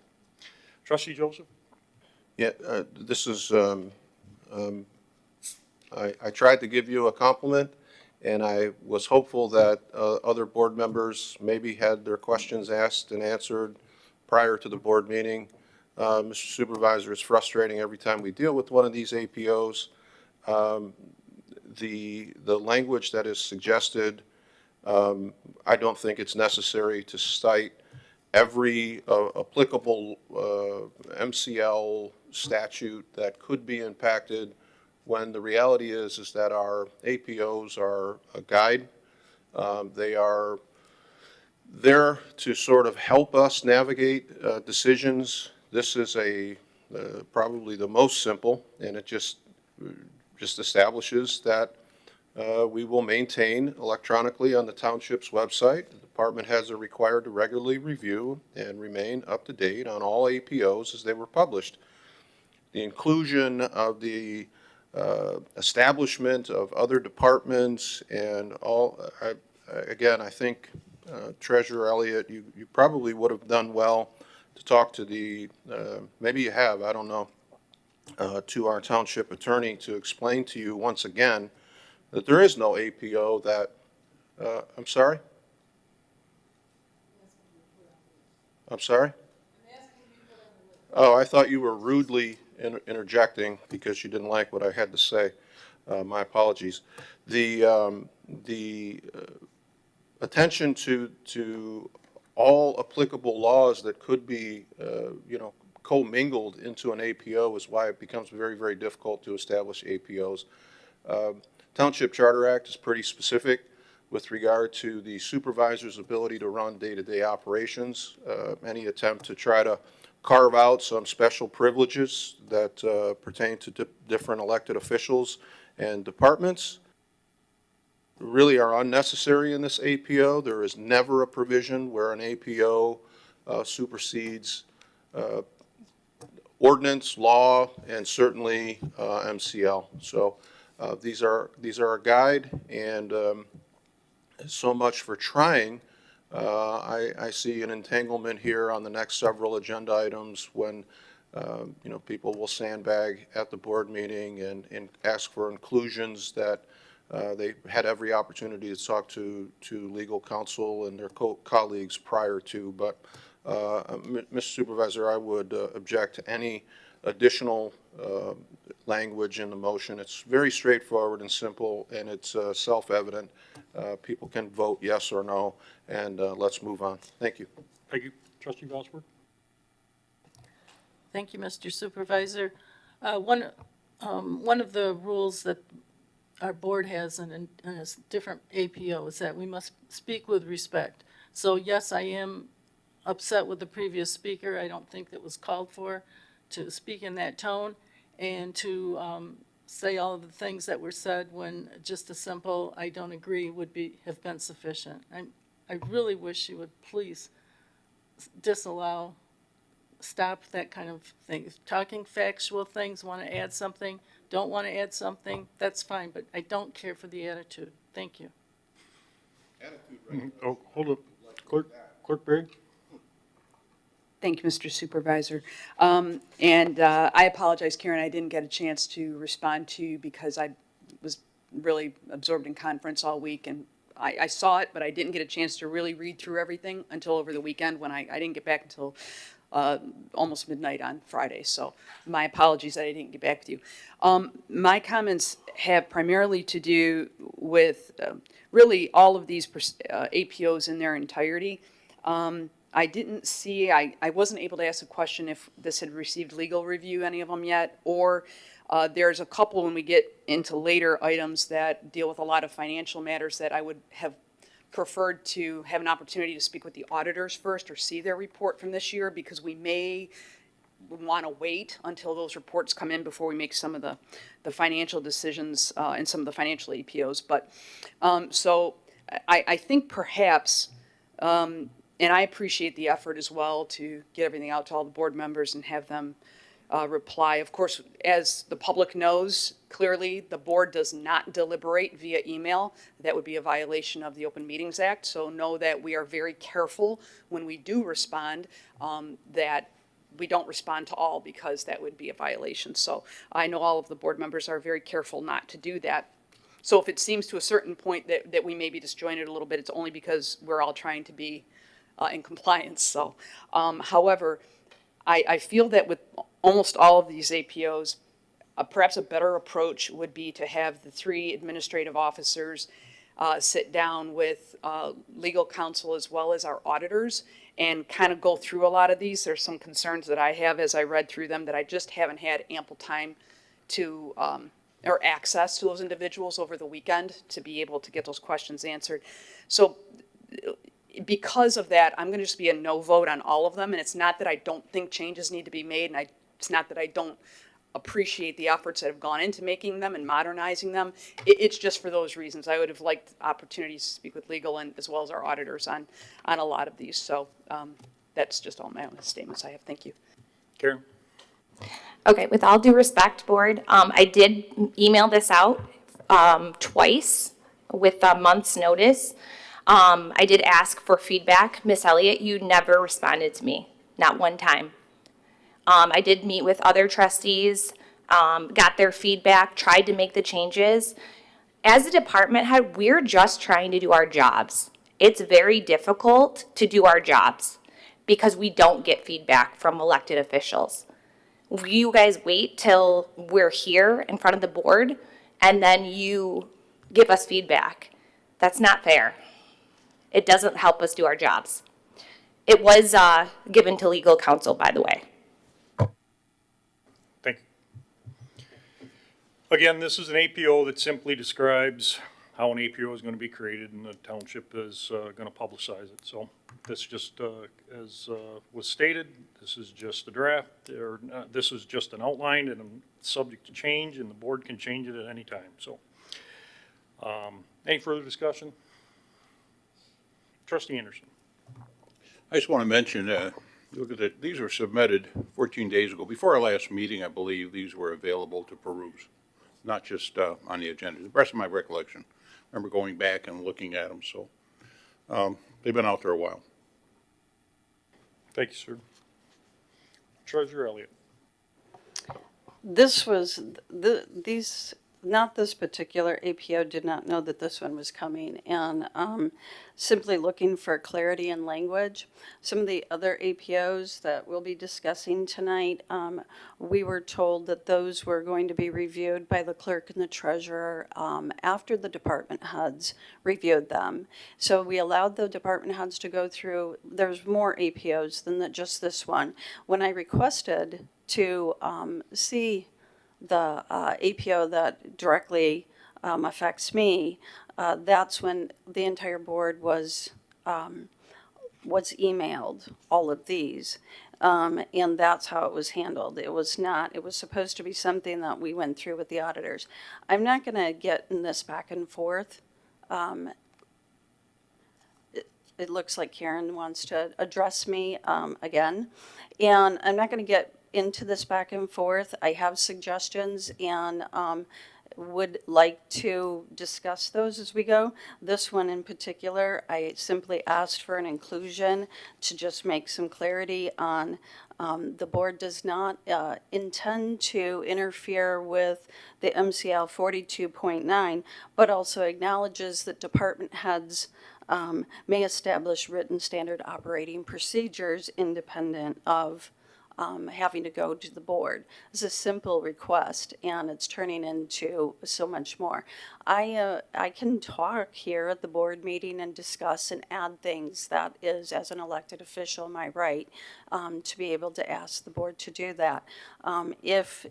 If the board does not want to add that language, then that is not clear. Just the basic reference to Michigan compiled laws doesn't necessarily state that that's what the intention of this particular APO. This particular APO doesn't even need to exist, in all honesty, because it's just it says it's a policy for a policy, and it says this is how we are going to do that. If you want to have this particular APO, the one that we're talking about, so that would be my question. If you want to have that, then I would say have a little more clarity. I do appreciate the suggestion that maybe there's a committee established and kind of go through those together with the elected officials outside of the department heads. I'm not looking to have back and forth fights. We can just vote on it.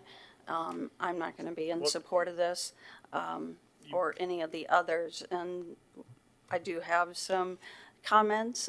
My email hasn't been working over the weekend, and I ask for things, and I get emails from the supervisor. When I'm trying to work with the HR director on things, I get emails from the supervisor. The township communication between the 3 full-time electeds is difficult.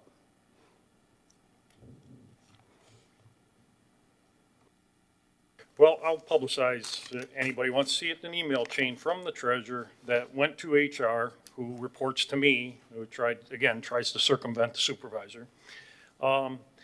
The entire APO review process was made available to you. I replied to you, said they were available in Karen's office. You could go down and look through them. They were manually done. They were manually looked through by the department head. You immediately changed the topic and went in a different direction. So I don't know what there was anything to reply to.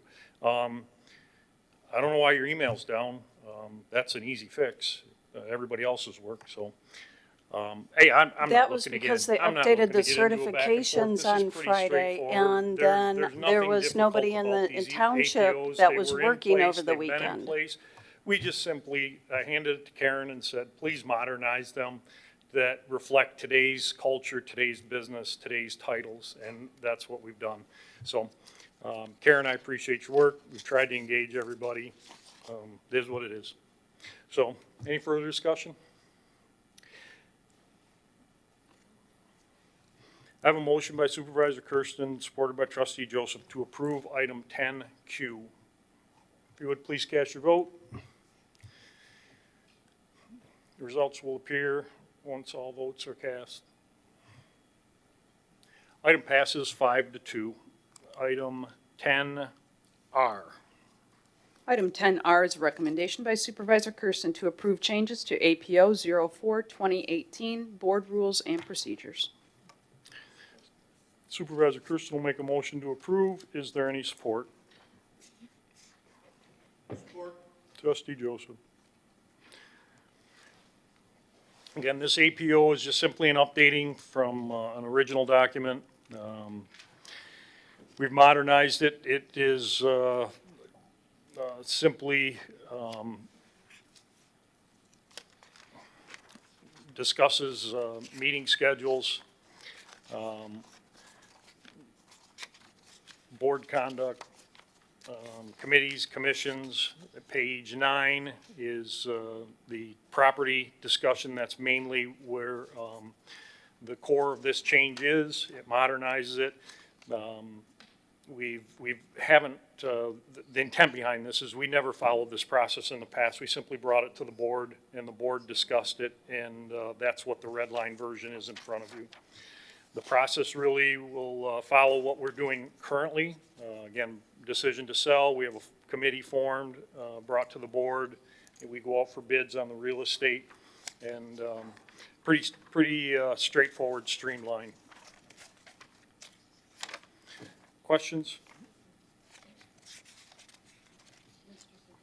Treasurer Elliott. So on page 9 of this, there's a number 3. There's a reference to something called clearing the floor, which is an informal phrase, and it's not a motion.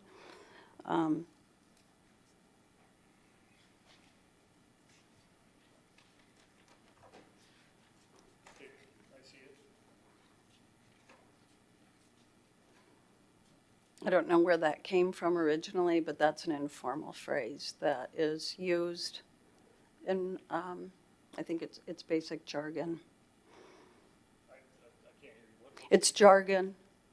It's not like a regular motion. Has anybody ever heard of that? I think there's folks here that have more experience with that. And then there's something also in here, number 5, challenging the chair. Is that a motion? Okay.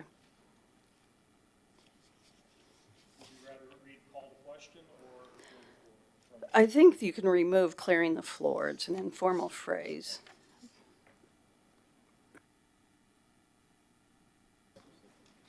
Trustee Vosberg. If I could speak to both of those. A motion to clear the floor, whether it's informal or is formalized somewhere else, I think it could be a useful tool. Sometimes we add things and then we make motions and amendments and counter amendments and things, and sometimes it does get confusing. It was a tool that the previous board I was on, we did use that tool when sometimes the person chairing the meeting became overwhelmed with all the changes, and the clerk was trying to keep up with them also, and it was difficult to do. So the floor was just cleared and then started over again on the item. So I think it's a good tool. And then the other one, what was the other one? Challenging the chair. Yeah, that's a tool that's in many board rules of many organizations. Thank you.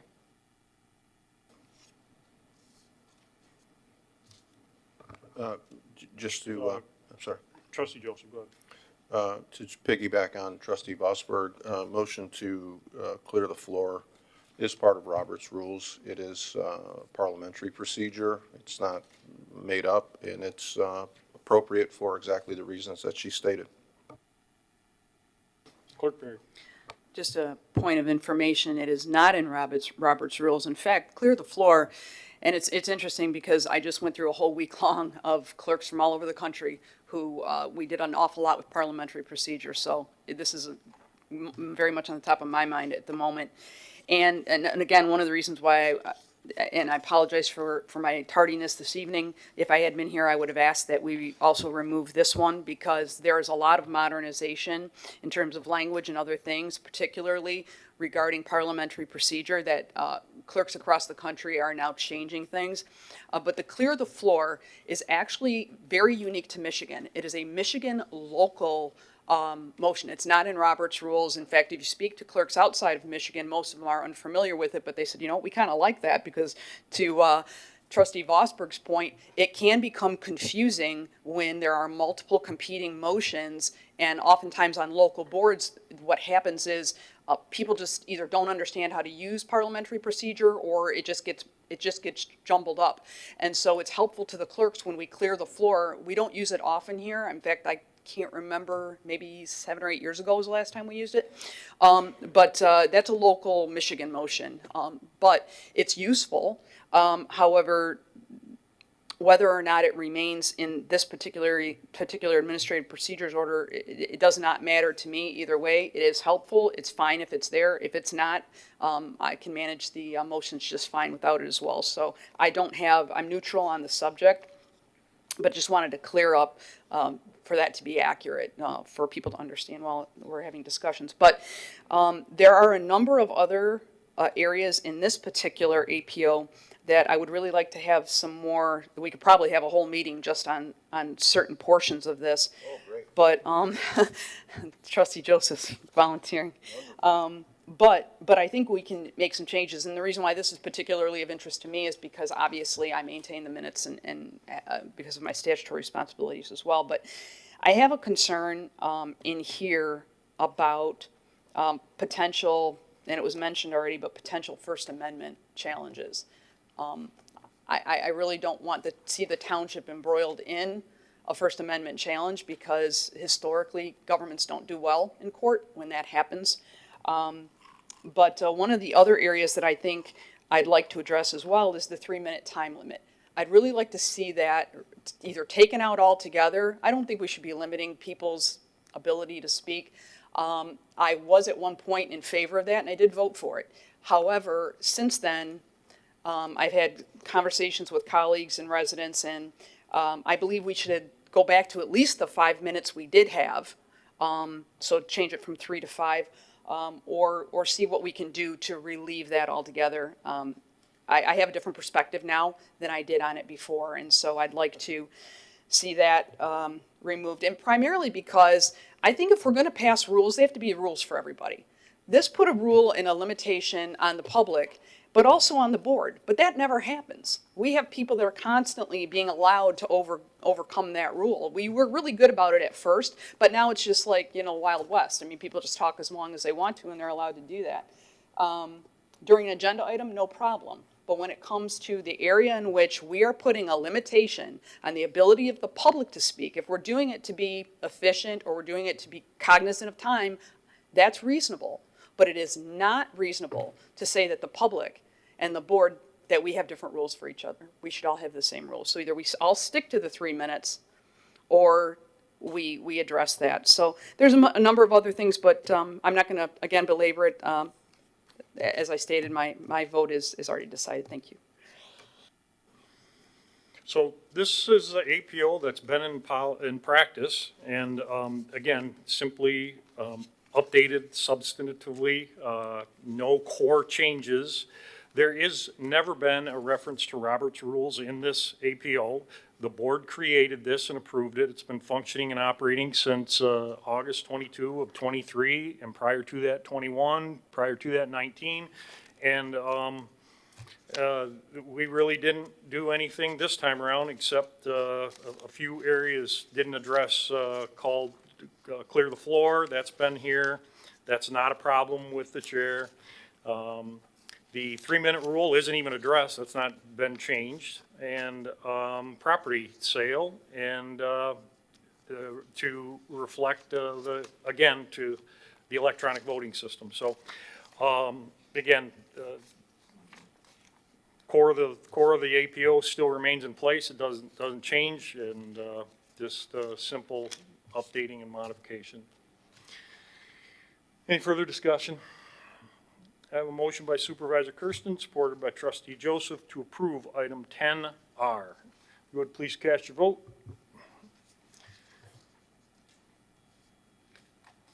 Results will appear once all votes are cast. Item passes 5-2. Item 10S.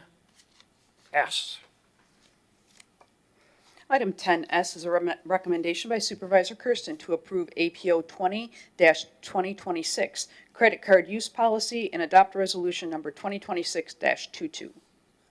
So this is a new APO. This is a recommendation that Woodhill Group, Mr. Adair, presented to us some time ago, both in draft form and in discussion. This was the Woodhill's recommendation as a public policy. We simply took his recommendation that he spoke to from the podium and put it in our APO format.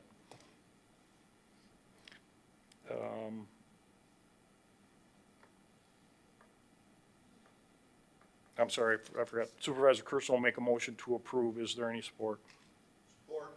Trustee Joseph. Discussion? Treasurer Elliott? So in reference to your previous APO, which you passed, and also references MCL 42.9, where it does say that this 42.9 is saying you wouldn't do anything that would diminish the duties of other elected officials. So one of the things with this policy is it takes the policy administration from the treasurer to the HR director. The HR director directly reports to the supervisor. So I would suggest that we, under authority and administration, the treasurer or their designee shall administer the township credit card program, and the HR director or their designee be responsible for maintaining the list of active cards and credit limits and provide a report to the township board on the first month of the year on an annual basis. The credit cards, tying them. So there's no criteria for setting credit card limits either by the HR director or anywhere in the township. What I would suggest is that we add criteria as all township credit card holders acknowledge confirming receipt of their township credit card use policy and confirm their understanding of misuse and violations. And then that would be something that was discussed at the annual budget meetings, and that is something that is decided at the annual meetings. And then there's got to be special references to how we're going to set township credit card limits for trustees. And there's a reference in here that points, it's a circular reference to $10,000, and it should just not say $10,000 directly, but say the township purchasing policy. So that way, if the purchasing policy changes, we don't need to be making that specific change. I would respectfully request that we, Steve Adair and I were supposed to go through this, and this was put on the agenda before that was done. There was a conversation with Steve Adair and I, and there was a confusion, and he was referring to changes to the agenda process, and I thought he was talking about this, and he said this is going to be something that you and I talk about this coming Thursday. There was a misunderstanding. I thought he was talking about this, and that this was going to be pulled, and not the item that he was talking about. So there was confusion between him and I. So I am requesting the board to just go ahead and to pull this item and let me meet with Mr. Adair on Thursday to make those changes as him and I understood, and we'll bring it back at the next board meeting. Make a motion, I'm making a motion to table this item. Hang on, we got a motion to approve right now from me. It was support of trustee Joseph. So address a couple of your issues. Again, this is, do you want to go ahead? I'll defer to you. No, nobody supported motion to table? Right now, I have a motion by Supervisor Kersten, supported by trustee Joseph, to approve as presented. I heard a motion to table it. I made a motion to table it. Yeah. Oh, I'm making a motion to table the item. The motion to, what now? Postpone? Postpone to the next board meeting. Hold up, hey, hang on. Is there any support for the postponement? Support. Clerk Berry. Discussion.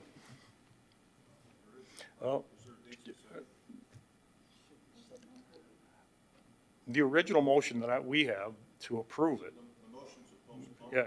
was date specific to the next Board meeting? So Correct. we'll go to trustee Hornberger, discussion. Is this the motion that Mr. Adair recommended? Yes, it is, in its entirety. So what is it, did you meet with him? Like, I am so confused right now about what you're telling us that you met with him about, that he said one thing and you're telling us it's something else now? So, yeah, no. So what happened was he made this recommendation, and then it was taken to the department heads. But in the department, I was not included in that particular meeting.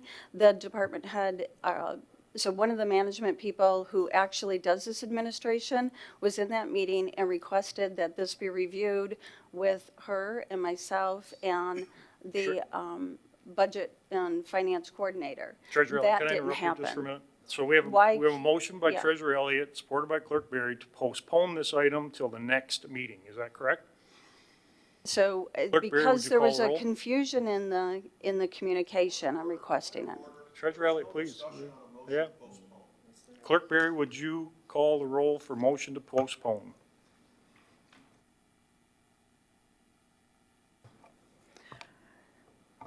We're calling roll call, correct? Correct. This isn't in the electronic system. That's fine. On a motion to postpone to June 9th, motion by Elliott, supported by Barry, correct? I'm just restating to postpone until the June 9th board meeting. I think I got that date wrong. I think you're right. Am I right? Okay. Thank you. Treasurer Elliott. Yes. Clerk Barry, yes. Trustee Anderson. No. Trustee Joseph. Trustee Hornberger. Trustee Vosberg. Supervisor Kersten. No. Back to the original motion, original discussion. Mr. Supervisor, Yes. I Joseph. would strongly recommend that we pass this APO. When the treasurer gets her email straightened out and the clerk is back from conferences, they can meet with Mr. Adair and propose any changes that they'd like.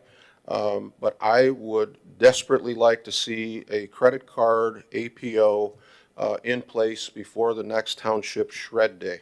Thank you. Any further discussion? I have a motion by Clerk Barry. Just a comment more than anything. The concern that I have about this APO in particular, and I would like to sit in on the meeting as well with Treasurer Elliott and Steve Adair, because my understanding is this is not what Steve Adair endorsed. And I may be wrong, but I'd like to hear that from him. Perhaps he could be at the next meeting or something like that, but I would definitely like to be involved in that meeting if you would be so kind, Treasurer Elliott, to invite me. You have a standing meeting with him on Thursdays at 3:30 that you don't go, you haven't. I understand, because I don't want to be in the room with you, but I understand with Treasurer Elliott. That's who I want to get that on the record. I'm glad that you did, and if people want to know why, they can know it's because you're abusive and create a toxic environment. But since you asked me a question, so Treasurer Elliott, I understand you may be meeting with him outside of that time frame. Just if you could, I'd appreciate it. Thank you.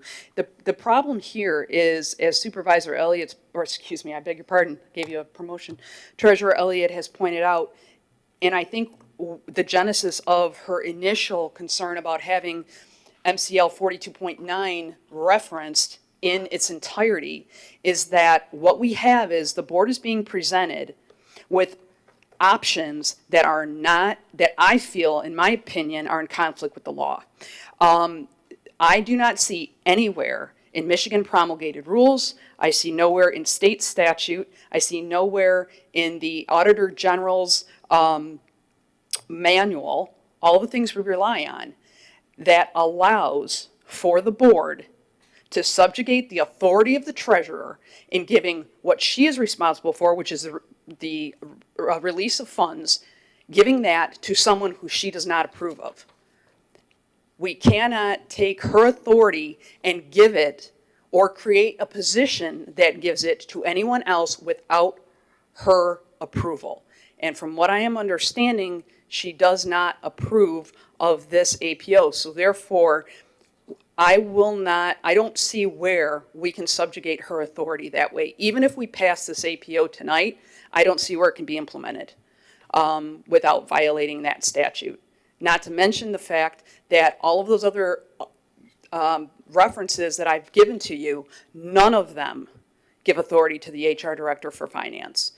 All of that authority stays with the treasurer and is warranted by the clerk. Without the clerk and the treasurer agreeing to that, no money moves anywhere. No credit cards get authorized, nothing. That is within the authority of the treasurer. That's how I read it. And I'd like to have that conversation with Mr. Adair, because when this has been discussed previously, when he first got here, under another auspice, he was very clear that he believed that that authority was with the treasurer as well. So I'm confused. Trustee Hornberger says I'm confused as well as to why he would say that to me and to Treasurer Elliott, and then tell the supervisor that it's okay to give it to the human resource director without the approval of the treasurer. That's a huge conflict. I think it needs to be resolved. Thank you. Any further comments? Treasurer Elliott. So, no, there isn't any place where the Human Resources Director administers a credit card policy. The Human Resources Director could be in assistance in helping to set credit card limits and set policy for discipline. And that is what originally, when the township policy went into place, where we were now using purchasing cards, it was supposed to be the finance director and who was kind of going through everything and making sure things were done properly. And then if they weren't, that person was supposed to be notifying the treasurer and the human resources director. The reason why this policy was suggested to be revised is because those things were neglected and not done. That wasn't because of anything that was going on within Treasury. That was the folks who were designated to do this weren't doing their piece. And so therefore, we took the files and we took through that and began to do that. The HR director and myself have had conversations about what to set for criteria. I went to Advanced Institute and told her, let me see what other treasurers are doing. So my request on this was simply to make sure that it's just done right finally. To, not that I'm in disagreement with having this policy, but this policy, the way it sits, this has not been a discussion. We were waiting to have this discussion, and I don't know why that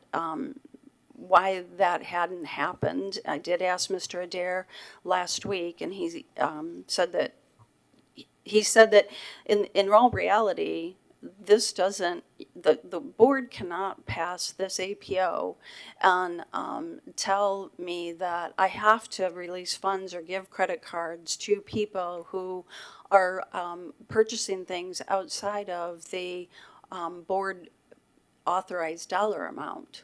All right, and so one of the biggest issue that I've had, and I've requested for the last year and a half, I've been asking for an audit, a post-audit policy that says to clarify the language for the employees and for the elected officials. And that one would be more important to bring with the credit card policy. This isn't, the issue that is trying to be solved would be to get a little bit better language for going to to go from the Treasury to HR. Right now, this can't be administered the way that it sits. And that question wasn't brought to me until I had finally asked the person who does this administration if there were any issues that were brought forth. And she said, yes, there were, but that she had been waiting for a meeting that was promised that never happened. And so that's continue to be the issue. If this passes tonight, there's nothing that, I'm going to do whatever state law requires me to do and make sure and protect the township appropriately. Do you want the email you sent to me on May 8th? No, I'm aware of the email that I sent to you on May 8th. Where you asked the HR department to approve credit card? I understand, and that was. So you're totally contradicting what you No, I'm not. said. Yes, you are. No, I'm not. You wanted facilities and the clerks, HR to approve it, which they've never done.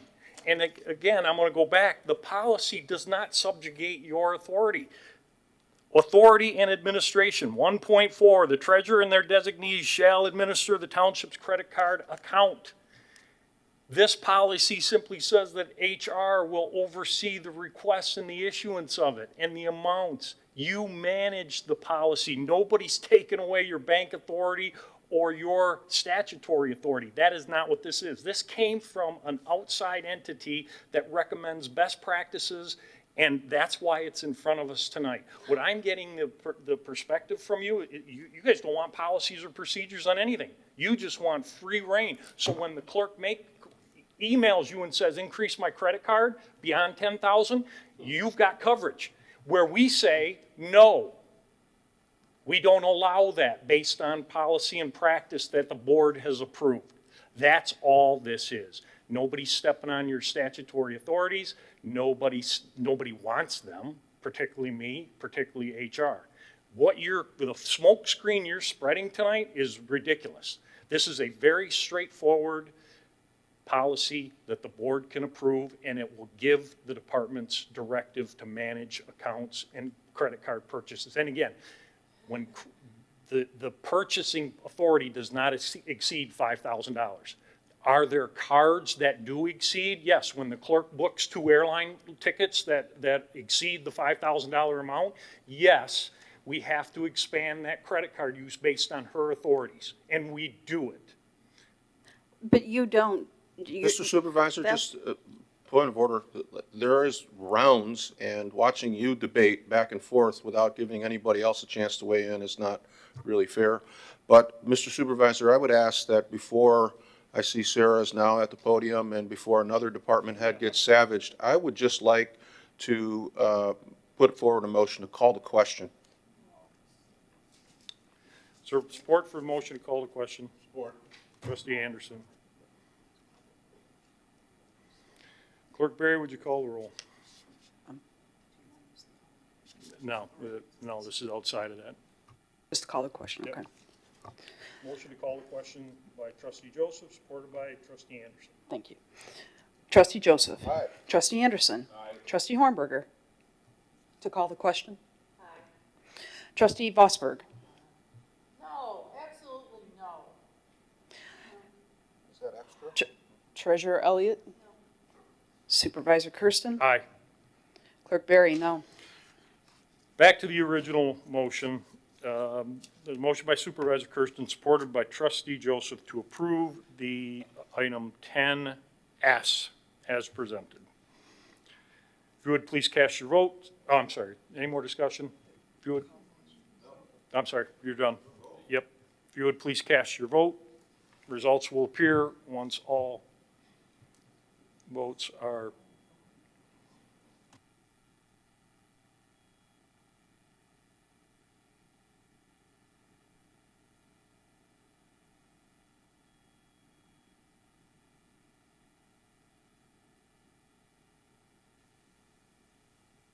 Item passes 5-2. Item 10T. Item 10T is a recommendation by Supervisor Kersten to approve APO 22-2026 Vendor ACH Banking Information Validation Policy and adopt resolution number 2026-23. Supervisor Kersten will make a motion to approve. Is there any support? Support. Trustee Joseph, discussion?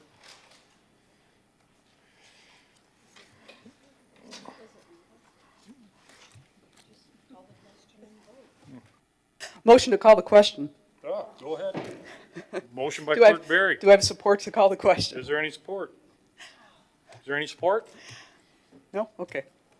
Sorry, I was trying to expedite. So this policy is, again, it's a security measure.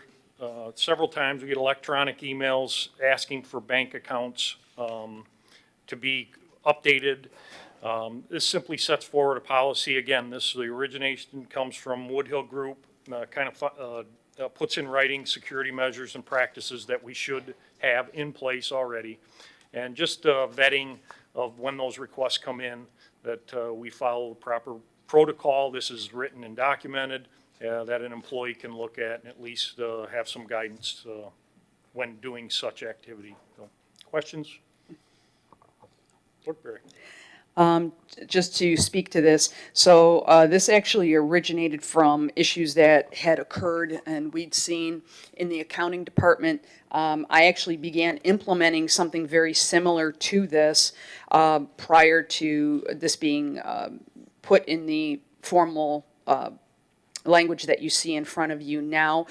Steve Adair and I from the Woodhill Group had multiple conversations about the best way to implement some additional security protocols. This covers most of them. There's a couple of things I would have liked, again, that I would like to have spoken with him about when I finally saw the printed version of it. Just some things that I know we are doing in practice that aren't in here, and some things that are in here that I just wanted to talk to him about if they'd be considered redundant. So more administrative housekeeping matters on that. But in theory, or the merits of it, it's needed. I can absolutely confirm that with the advent of more and more bad actors having access to information, and also taking advantage of a lack of policy in this regard with particularly governments. Governments tend to be behind a little bit. So I'm glad to see a policy coming forward, but there are some issues in here that I would have liked to have addressed. So absolutely do it in theory. However, what you see printed here, I think there's some improvements and changes that needed to be made to that. So, just wanted to let the board know that you may see some refining to this come to you again in the future. Thanks. Any more comments from the board? I have a motion by Supervisor Kersten, supported by Trustee Joseph, to approve item 10T. If you would please cast your vote. Results will appear. Item passes 6-1. Item 10U. Item 10U is a recommendation by Supervisor Kersten to approve APO 23-2026 minimum fund balance net position policy and adopt resolution number 2026-24. Supervisor Kersten will make a motion to approve. Is there any support? Support. Trustee Joseph. So again, this is a new policy recommended by Woodhill, and it came in, and it basically sets the fund balance limits. And Trustee Joseph, you've brought this up several times when the auditors come in, what is an acceptable fund balance?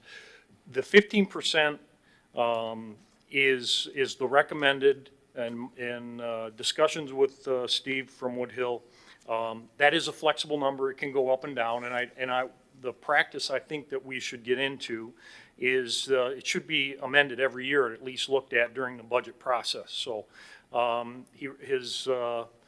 his recommendation right now is 15% across all departments, all funds, and I think that's reasonable. It's an achievable goal. We're there now, and again, just a new policy and a guideline for not only department heads to shoot for, but an understanding of the financial presentations during budget year.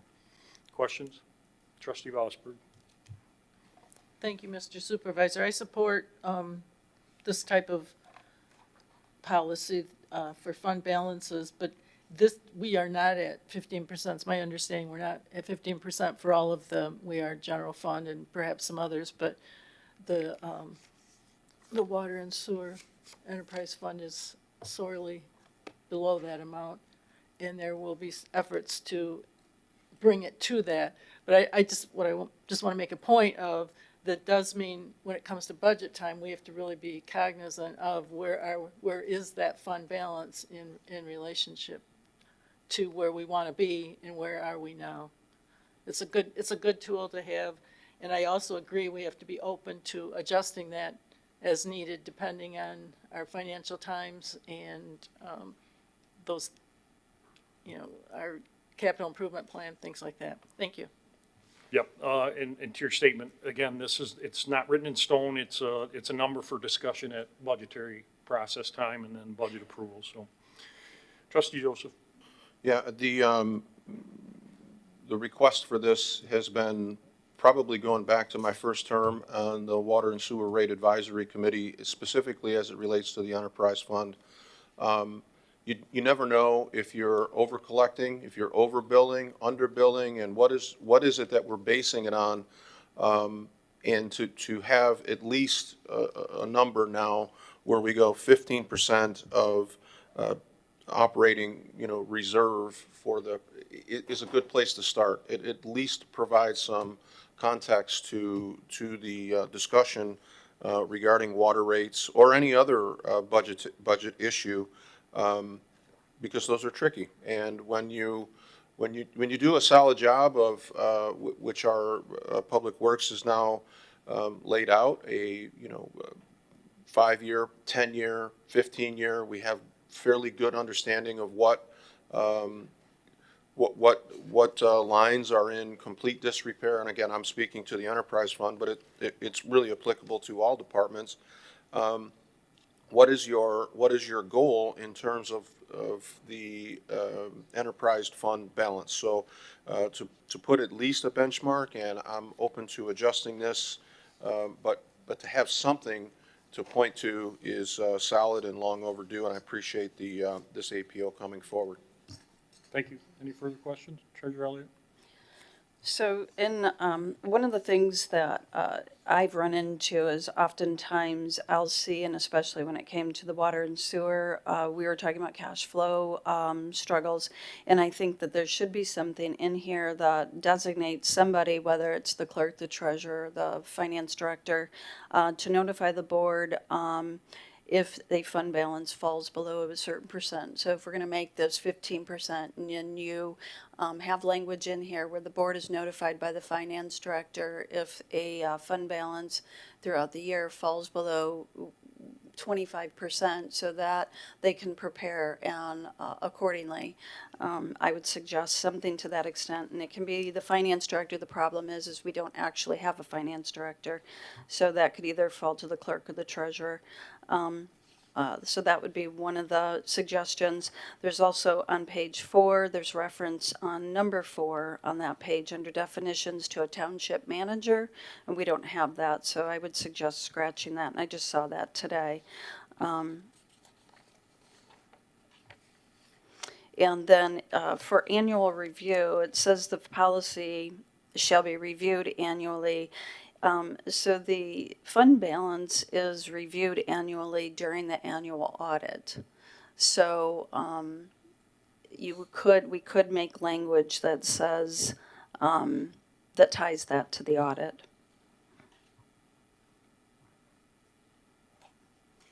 Where are you on page 4? Okay, Township page manager? 4, township manager, number 4, second line, it says assigned fund balance. It says intent can be expressed by the governing body or by the township manager. We'll delete that. Does that satisfy you? Plays it with township supervisor. Manager becomes supervisor? Yes. Thank you. And you don't want to add anything in the language to have somebody report if the fund balance is below a certain I point? believe that would be my responsibility as the township supervisor to report that to the board. But again, my goal would be to make it completely transparent so that even the public would notice online where our accounts are and whether we fall below that. Okay, so the supervisor notifies the board if the fund balance falls below 25%? Pardon me? Can we add that the supervisor will notify the board if a fund balance falls below 25%? I don't think that's necessary in here, but. Right, okay. Thank you. Trustee Osberg? I think that as we move along with this policy, we'll find things that we want to adjust, or be it in written word or in numbers, however we want to do it. But it doesn't state in here at what time, what period of the year does it have to be at 15? Is it at the end of the year as we are completing our budget cycle, or is it just prior to tax collection or just after tax collection? It doesn't say that. I'm not asking for it to say that, but I think those are some of the things that as we move along, we will have to be cognizant of and decide whether that becomes part of our policy or not. Thank you. So to your comment too, the original APOs, these are mandated now to be reviewed every year. And they will be in front of the board. They will be issued to the board, not just this one, but all of them, for review, to update, to modernize, and make sure that it's a living, breathing document. So whatever actions the board take during the year, it's modified and altered. This is just a framework, a guidebook, and again, we will apply it every budget cycle. Any further questions or comments? I have a motion by Supervisor Kersten, supported by Trustee Joseph, to approve item 10U. If you would, please cast your vote. Results will appear once all votes are cast.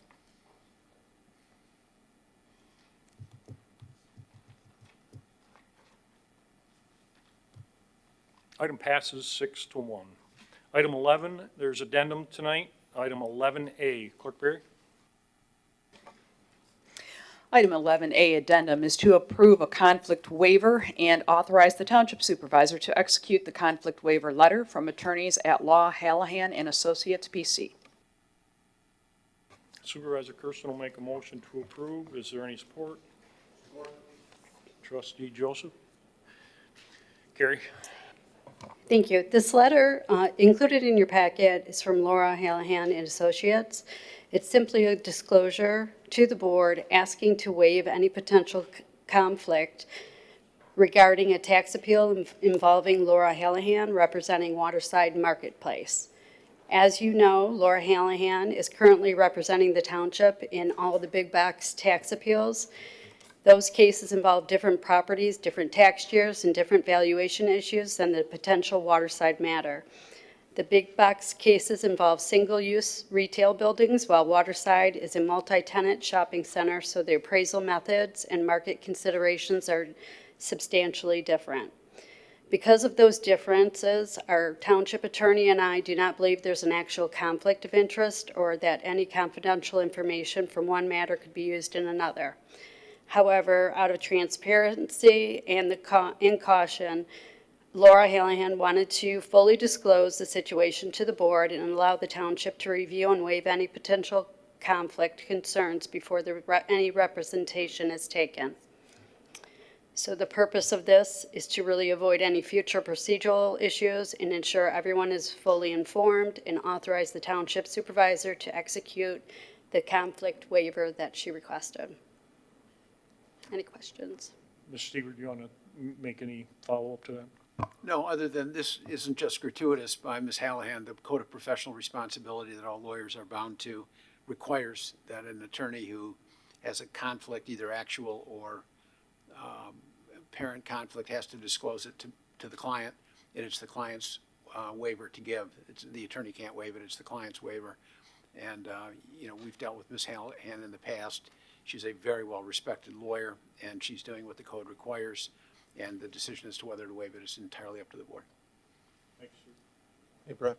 Trustee Joseph. The conversation that I had with Ms. Anderson from your office basically just reiterated exactly what you said, and I understand the conflict or the appearance of a conflict simply to be that she's represented the township and now in this particular piece of litigation is representing somebody who is challenging the township, and because of the dual roles, she brought forward to us a potential conflict or an appearance. But as I understood it from Ms. Anderson, two cases are completely unrelated. There is nothing confidential in our communication with this particular attorney that compromises our case.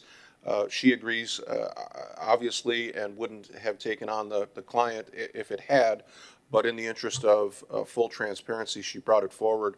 I was very appreciative of, one, her ethical call, and also Ms. Anderson to, explain it to us. We have a lot of lawyers on the board. I'm not one of them, but she broke it down for me in a way that I could understand, and I see absolutely no conflict here and appreciate the extra work that was done. Thank you. Any further questions from the board? We have a motion by Supervisor Trustee Bossberg, or Horner. I guess I'm confused. So she can take this case regardless of whether or not we know? Yes or no? The answer is no. As an attorney, when you have a conflict of interest, when she's representing the township on several matters, and she's now being retained by a property owner in the township to handle a tax appeal against the township. That is a conflict. That's not an apparent conflict. That is a conflict. And the Code of Professional Responsibility requires that a lawyer who has a conflict must disclose the conflict to both sides. She notifies the property owner that she's also representing the township. She notifies the township that she's been asked to represent the property owner. If the township were not to grant the waiver, she would not be permitted to represent this private property owner, and she couldn't do it. I guess I'm just, I don't know, I'm a little leery of it because, you know, this group that's seeking an attorney can basically go online and look at the court cases and shop for an attorney that is already representing the township. I don't know. I feel like it's a conflict and I just can't get beyond it. I don't know. I mean, if I'm looking for a divorce attorney, I'm not sharing them with my soon-to-be ex-husband. It just seems a little, I can't get beyond that. Sorry. Supervisor? Trustee, I'm sorry. Trustee Vosberg? Thank you. It is a conflict. I see it as a conflict. I don't know how the attorney can separate herself from one issue to the other. The attorney now knows things about Chesterfield Township. She knows how we think. She knows what kinds of things we're willing to give on, what things we're not willing to give on, and try as hard as the professional person would want to keep those separate. Some of that has now just become part of that person's whole understanding of things. I don't support this at all. I have one other question. If we don't approve it, then what? I kind of know the answer, but if we don't approve this. Yeah, if you do not approve it, which you don't have to, Right. she will not be able to represent that property owner because she currently represents the township. The property owner will retain other counsel. Yeah, thank you. Trustee Joseph? I would encourage both trustee Hornberger and trustee Vosberg to talk with Attorney Anderson. Okay, you can flap me off. I'm trying to be respectful. If you want to holler, get off my lawn again tonight, go ahead. But I'm telling you, what you asked the attorney, I heard from Ms. Anderson. What happens next? What happens next is this particular litigant will join with the law firm that is very, very scorched earth, and it is the reason that we raised our administrative fees, because the cost associated with representing the special attorneys that we've hired to go against some of the big box retailers is waiting in the wings when this attorney is no longer allowed to take on that client. So I would encourage you to do your due diligence. I appreciate that you have a knee-jerk reaction to the conflict, and I understand, but I don't agree, and I don't feel like you were listening when very reputable attorneys said very clearly, this is not a case that involves inside strategies. They don't know how we think because the cases are substantially different. But when you find the alternative to this particular attorney that Ms. Anderson seems to think she has some rapport with and can reach an equitable resolution, and it's turned over to a litigator that ties up hundreds of thousands of dollars in legal fee, I want you to remember this vote tonight and remember your, I see a conflict, they know how we think, and they know our strategies. Remember that, because the firm waiting in the wings is going to take us to yes? Did you have something that you wanted to, yeah? There's a lot of waving down there. I don't know who she's waving at. Oh, okay. Thank you. I did have a conversation with our attorney this afternoon, Chris Anderson, and that is why I am speaking the way I am. Because in my opinion, the alternative, it sounds to me like somebody trying to, the people who are going to, that don't like their current assessment are kind of trying to hold something over us. If you don't approve this, we're going to hire a big box attorney that has deep benches and that has all the time in the world and all the money in the world to, and And I just don't abide by that. And one of the experiences I learned before is if you know that you have, if you're right, and you don't allow other people to, I don't want to use the word blackmail, but that's almost what it seems like, to influence us, to scare us. Well, I use the word scare, frighten us. I'm not frightened, and we shouldn't be frightened as a township. Thank you. Thank you. Trustee. I'll just reiterate that. I did talk to Chris Anderson today, and my issue is if they wanted to hire the other law firm, they could have done it right away.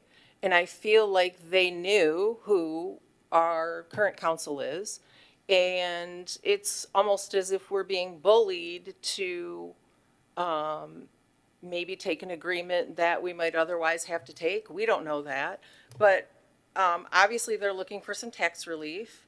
And so if we don't do this and we don't allow this to happen, then the alternative that we're being told is that they're going to hire a big law firm and they're going to drag us through the mud. That's flat out, yeah, bullying, blackmail. I don't know what it is, but it just does not seem ethical, and I have an issue with it.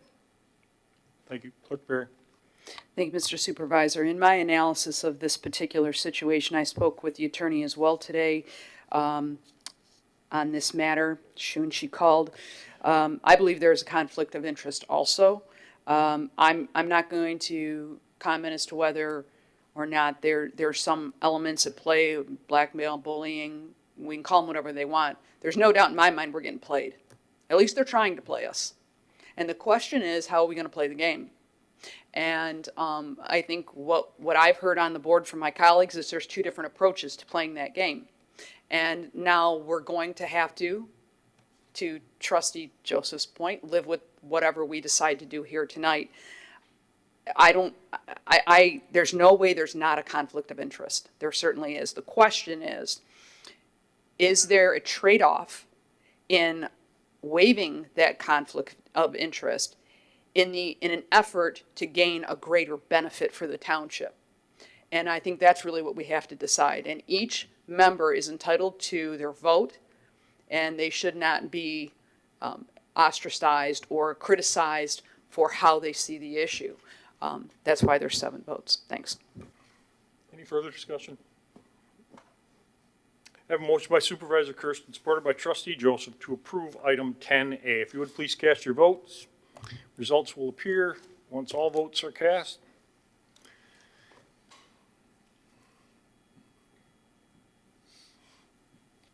Item fails 3 to 4 noes. Item 12, public comments. There's a 3-minute time limit. Public comments, if you would please state your name, not required. Just helps us keep track. Mic is open.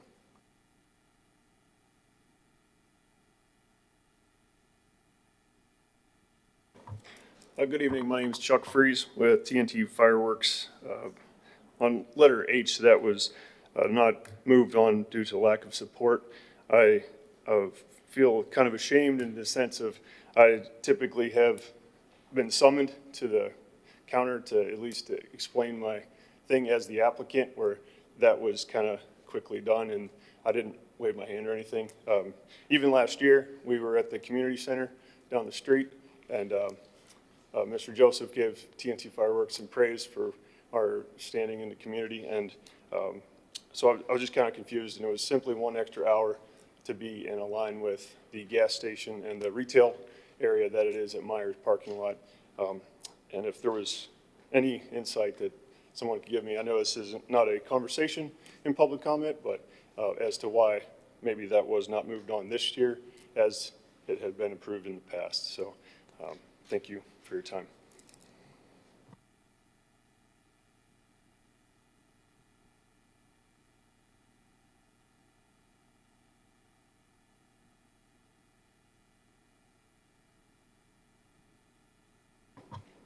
John Speaker, Chesterfield Township. I can tell you tonight who didn't talk to Attorney Anderson, and that would be Trustee Joseph. So,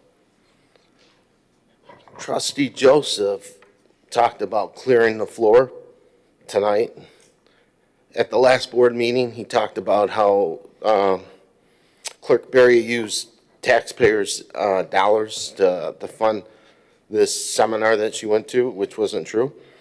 Trustee Joseph interrupted Trustee Vosberg several occasions tonight, and I commend you, Trustee Vosberg, for standing up for yourself and standing your ground.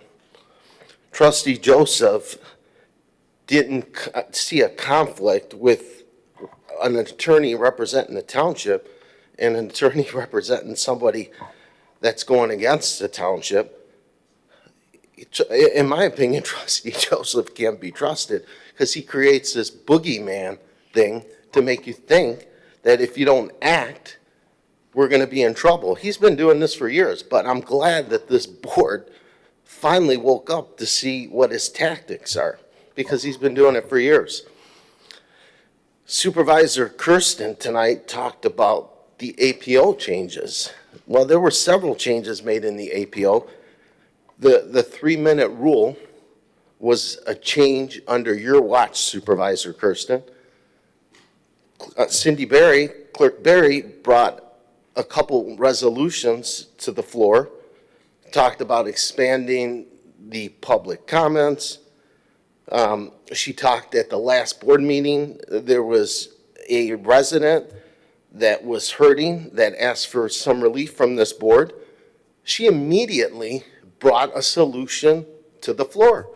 We're going to repeal one of the tax administrative fees that we're charging the residents. I didn't see any support from anyone else on this board. I mean, it was a great solution. It was a great idea. I mean, I always tell her that she's the smartest one on this board. I mean, no offense, but it was immediate. But nobody acted upon it. Trustee Vosberg brought a couple solutions tonight to the floor. Nobody acted upon it. Even Kathy Elliott, one of the best solutions that I heard is, with the show your ID at Brandenburg. It's a simple thing. Let the people in. We've got one common element is we've got great women on this board that bring solutions, but we got 2 bullies on this board that try to bully them. So, and it's the bullies.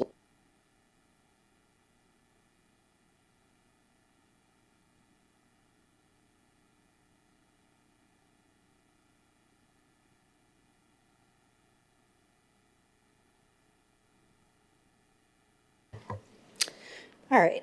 I wanted to say it was a great turnout to the community center for the Mom to Mom sale.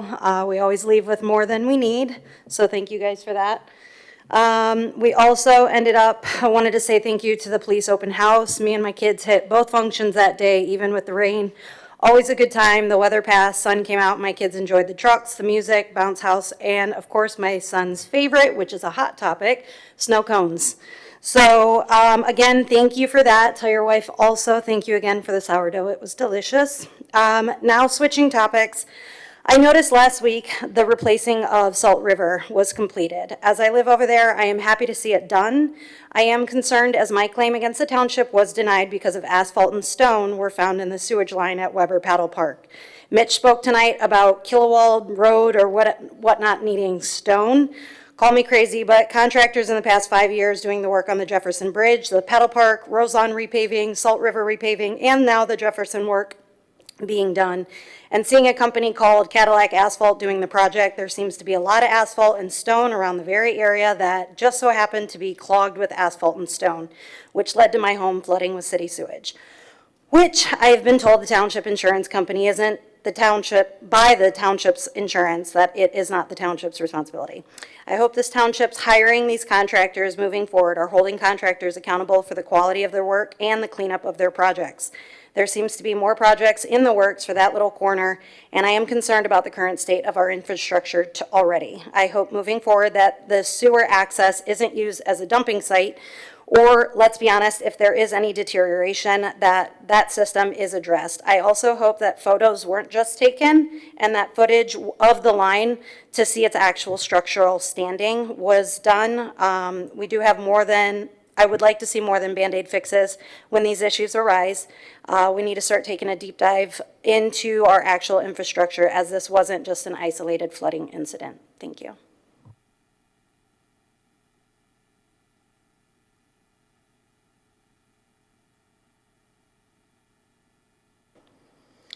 Adam Beschek, 47468 Bayside Circle West. I'll start with my main issue. It's hoping it's something you can help me with. I know it's been brought before this board before, and that's to do with priority waste and their services or lack thereof.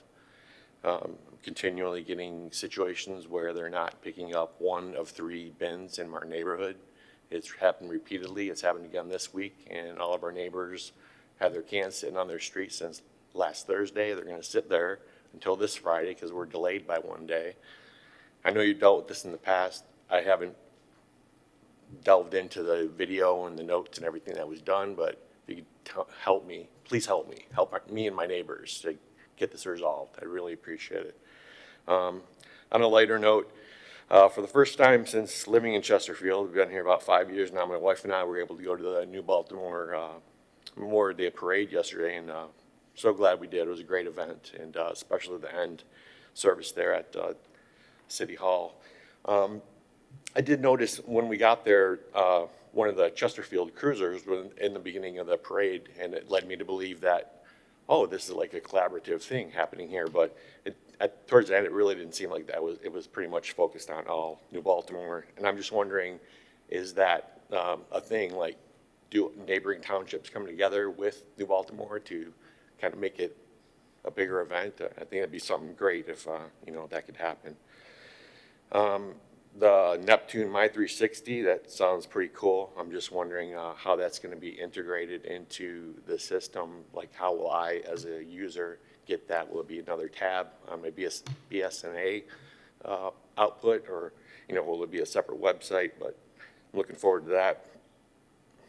Clerk Barry, you had mentioned your previous support for the 3-minute rule and how you changed your mind on that. I'm wondering if you could share with us your reasoning behind that, because I'm fully in support of that. Free speech is the American way. I'd love to see that overturned to at least the 5 minutes again would be great. So if you share something with that with us, that'd be great. And finally, before moving to Chesterfield, I was in Warren, and I never went to a city of Warren board meeting, but I watched plenty of them on TV. They were televised, and they could be quite lively. A circus, you might say. Don't do that here, please. Thank you.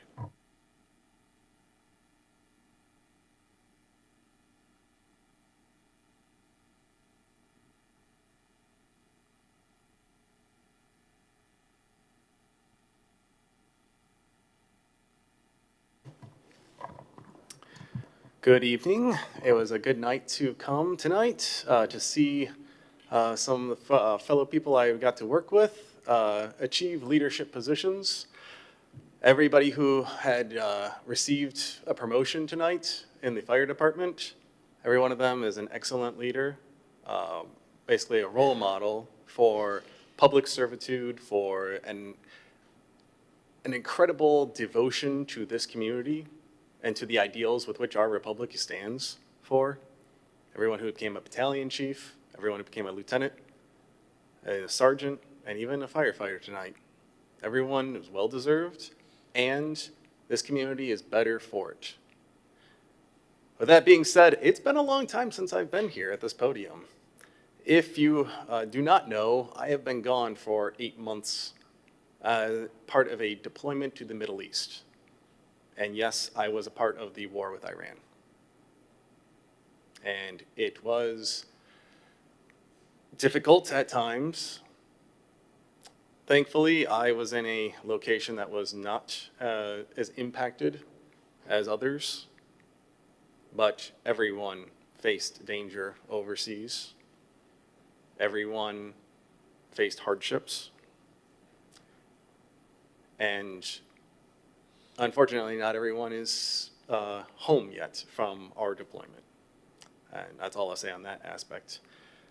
But with saying that, it is very good to be home and to be back in my community, which I love, and that it was a joy to see greenery and water again, and seeing a lot of people a lot of familiar faces that I have forgotten about simply from spending too much time in a nonstop work grind, in a nonstop situation of anxiety and stress and difficulty that was still manageable.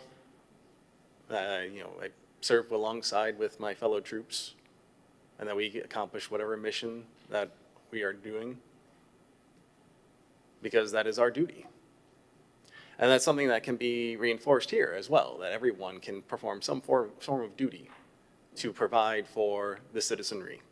And that even while I was overseas, even with limited Wi-Fi, one of the things I still tortured myself with was watching these meetings. And I did so because that's something I take to heart, with which the 34th president tasked all of us with.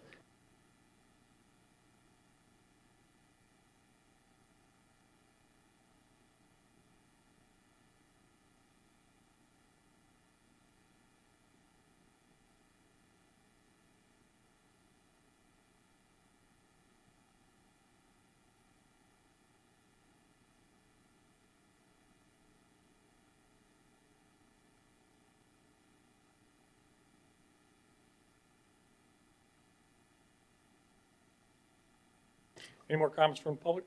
Bring it back up to the board. Trustee Anderson, you want to start tonight? Thank you. There was a comment made about the 3-minute rule that we once had on the agenda items. I supported that. I still do. I voted against the change. I looked at it as an opportunity historically when there was specific items that were on the agenda that many of our residents and those in the audience do have an expertise, and they could get up and give some insight into their perception of those items. I know, unfortunately, quite often those 3 minutes ended up in diatribes that were not productive, and I know the board majority decided to strike it down. It is what it is. Mike, glad you're back. Overused, thank you for your service. I miss seeing you around the neighborhood. There's a guy that I know loves his community. Catch him all the time and picking up everybody's trash, doesn't say anything, with his mini attack dog. So Mike, welcome home.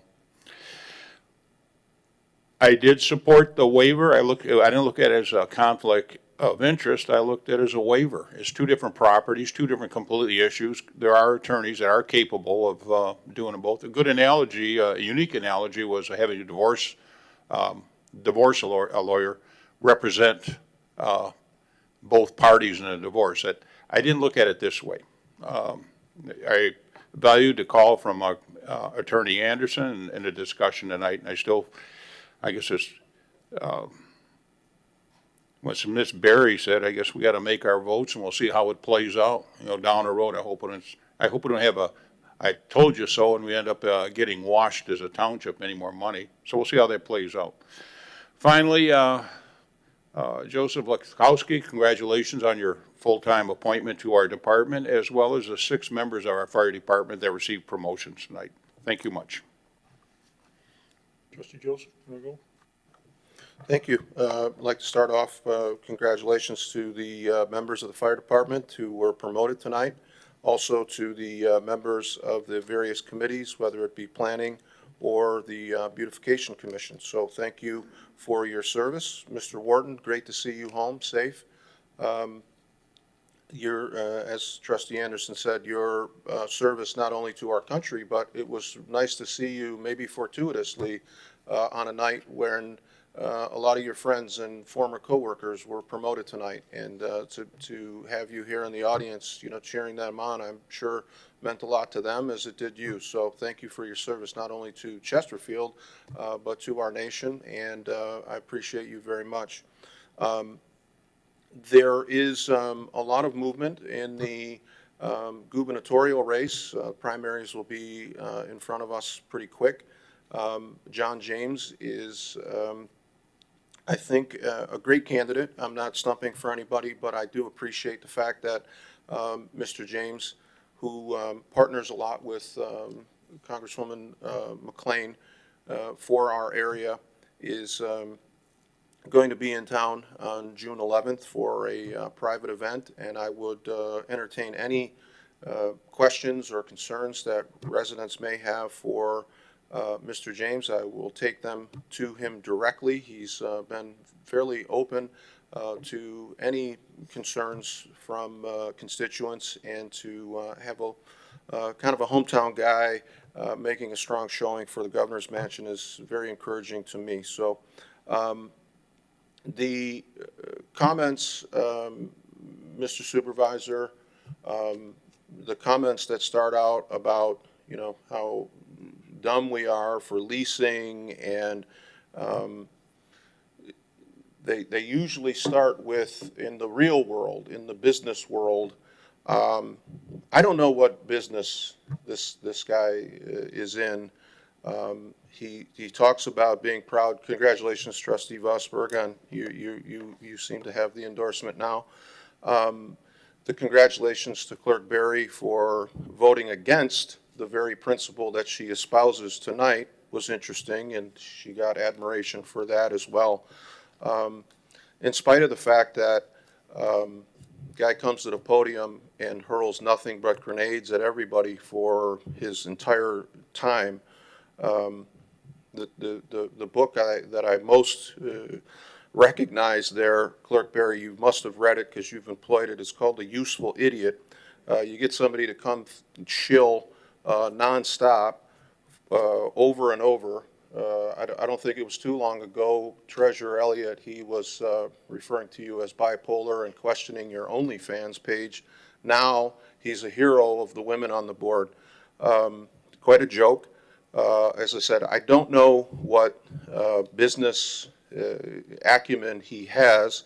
I know for a fact that the car dealership that I go to, been going to for decades, Parkway, Mr. Riley is the owner, runs a great company. All of his salesmen are, all of his staff in general, it's like a beehive in there. Everybody is working and everybody is transacting. The handful of times that I've been in recently, this guy that talks about business acumen is just kind of schlepping around in everybody's way. I don't know what kind of skills allow him to come forward, except the fact that he is a resident of this township. So he gets access to that podium. He can spew whatever ridiculous comments that he wants to make, and he often does. He often does. His positions typically change with whoever he thinks is more aligned. He plays this compliments to you, and I strongly support that. He got up tonight and said, we've had discussions. I don't remember anybody on this board having a discussion with him. I remember him going to the podium and espousing gibberish after gibberish about whatever it is. And that, in his mind, apparently constitutes a conversation. Aside from Clerk Berry feeding him garbage to attack other board members, I don't know where his expertise comes from. But again, the book is called Useful Idiot, and I think he should apply for the role in the movie. He'd be great at it. Thank you. Trustee Holmberg? Thank you. I did want, just for clarification, to there was an additional APO that we had discussed, and I wanted to thank you for pulling it so that it can be worked on. There were some changes that needed to be made, so I appreciate, you know, I know Trustee Vosberg reached out to you, and I had discussed it with Karen. So I wanted to let you know that I had told Karen today that I would be happy to sit down and work on it. Trustee Vosberg and I met on Saturday for a little while just to go through it. and it was some old language changes and things like that. It was an organizational chart, APO. So thank you for pulling that so that we could work on it and get it fixed. And other than that, Trustee Osberg. Thank you, Mr. Supervisor. I too would like to congratulate the new appointee and reappointments to the Planning Commission, and also to our Public Safety, Fire Department employees who received advancements and promotions. And thank you also to all of those who are serving, have served, and continue to serve in our armed forces. Thank you. Treasurer Elliott.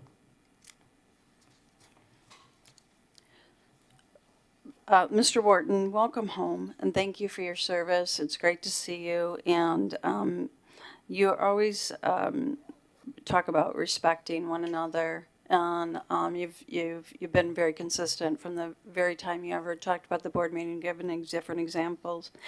And respect would be very welcome. However, personnel attacks continue to prevail, although that violates our board rules. But as most of those who are regular attenders know, we pass APOs, and in the same day and same hour, we also violate them. So maybe we'll get better at that. I don't foresee us getting better at that, and for that, I am seriously disappointed that we couldn't be more collaborative on this board. But that's the way we are, and that's we're capable, very capable board. Very talented group of people, very gifted, and today a simple request to ask for more time was denied to the person who is held ultimately responsible for whatever reason. I didn't do it the way that somebody thought I should do it, and I didn't respond to the email correctly, but that's what we have to hear, and maybe we'll hear more, maybe we'll just let it go, and maybe I can sit down with our consultant and be given an opportunity to bring to the board the changes that I suggested. Hopefully that will happen. Thank you. Clerk Perry. Thank you, Mr. Supervisor. So I would just like to use a minute or so of my 3 minutes to expand on the issue of the 3 minutes, since it was asked. So the reason why I supported it, and Trustee Anderson alluded to some of the reasons why I supported the changes to the APO that changed it from the 5 to 3 minutes, was pretty much just to streamline, make more efficient, and to hold everybody to the same standards. Not just the people who come to the podium, but also the board members, because that would be on us as well. Again, not during board items, but during our comments before and after. So it would set the rules the same for everybody.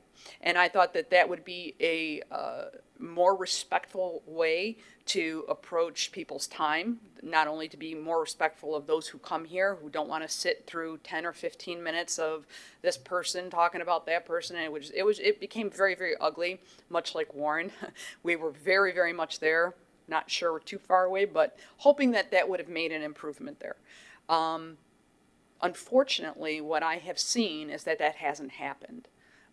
The things we hope to accomplish with the 3-minute time limits, it hasn't accomplished that at any of those objectives, unfortunately. And more to the point, it created even a greater iniquity between members of the public and members of the board. And we're all neighbors. We all live here. We're all together. We're all in this thing together, right?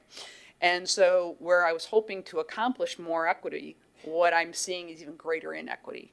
And so it's no longer, it did not accomplish the goals to which I had hoped it would, and I don't see where it's going to. So we need to make, so it's time to make a correction.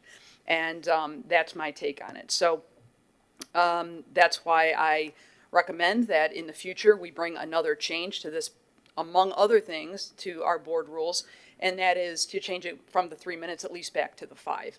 And then again, holding everybody to that standard. It's a matter of respect. And I don't know, for people who've been watching, you notice that's something that we grapple with here. There's some folks that just don't demonstrate respect for anyone. And it's unfortunate, because if nothing else, we can disagree on policy all day long, but at least be respectful. I'm not gonna call anybody a useful idiot or whatever the case might be. And by the way, that phrase has been used to describe other people on the board when people weren't getting along. I never did that, and I won't. It's disrespectful to people as people.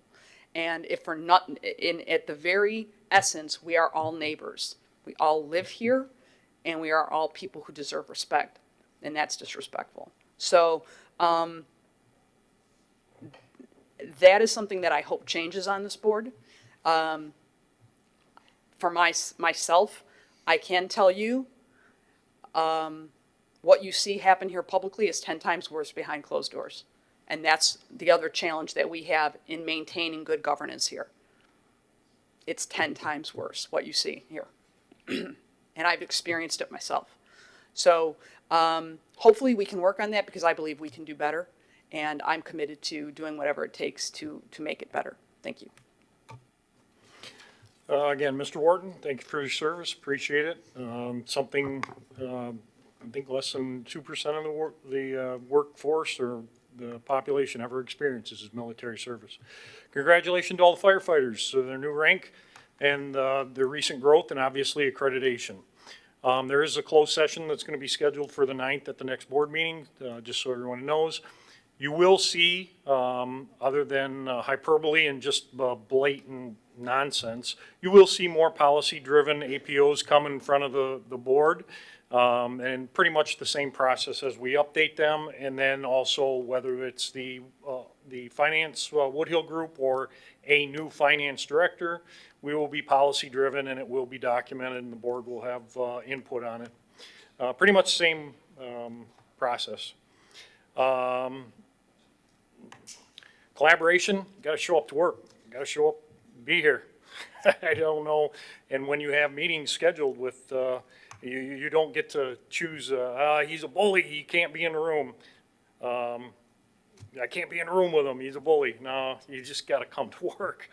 And then to that point, I did meet with Mr. Speaker, Trustee Joseph, back when I first became supervisor. I spent 2 hours that I can never get back in my, and at the time, it was the Bash Clerk Barry conversation of, you have to do something to get her to come to work. She's been robbing the township of pay for years. Well, you can see after evolution, as it was pointed out, evolution does occur and positions do change. Other than that, priority waste, I hear you. And we've got a group that addresses it. The problem we have is right now they're the only vendor in town.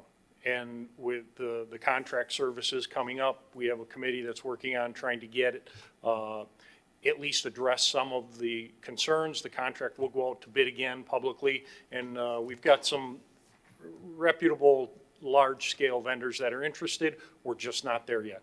The goal is, though, is to hold them to their agreement and get the township service. So Amanda over here will take your name. We'll address it. We're in constant communication with them.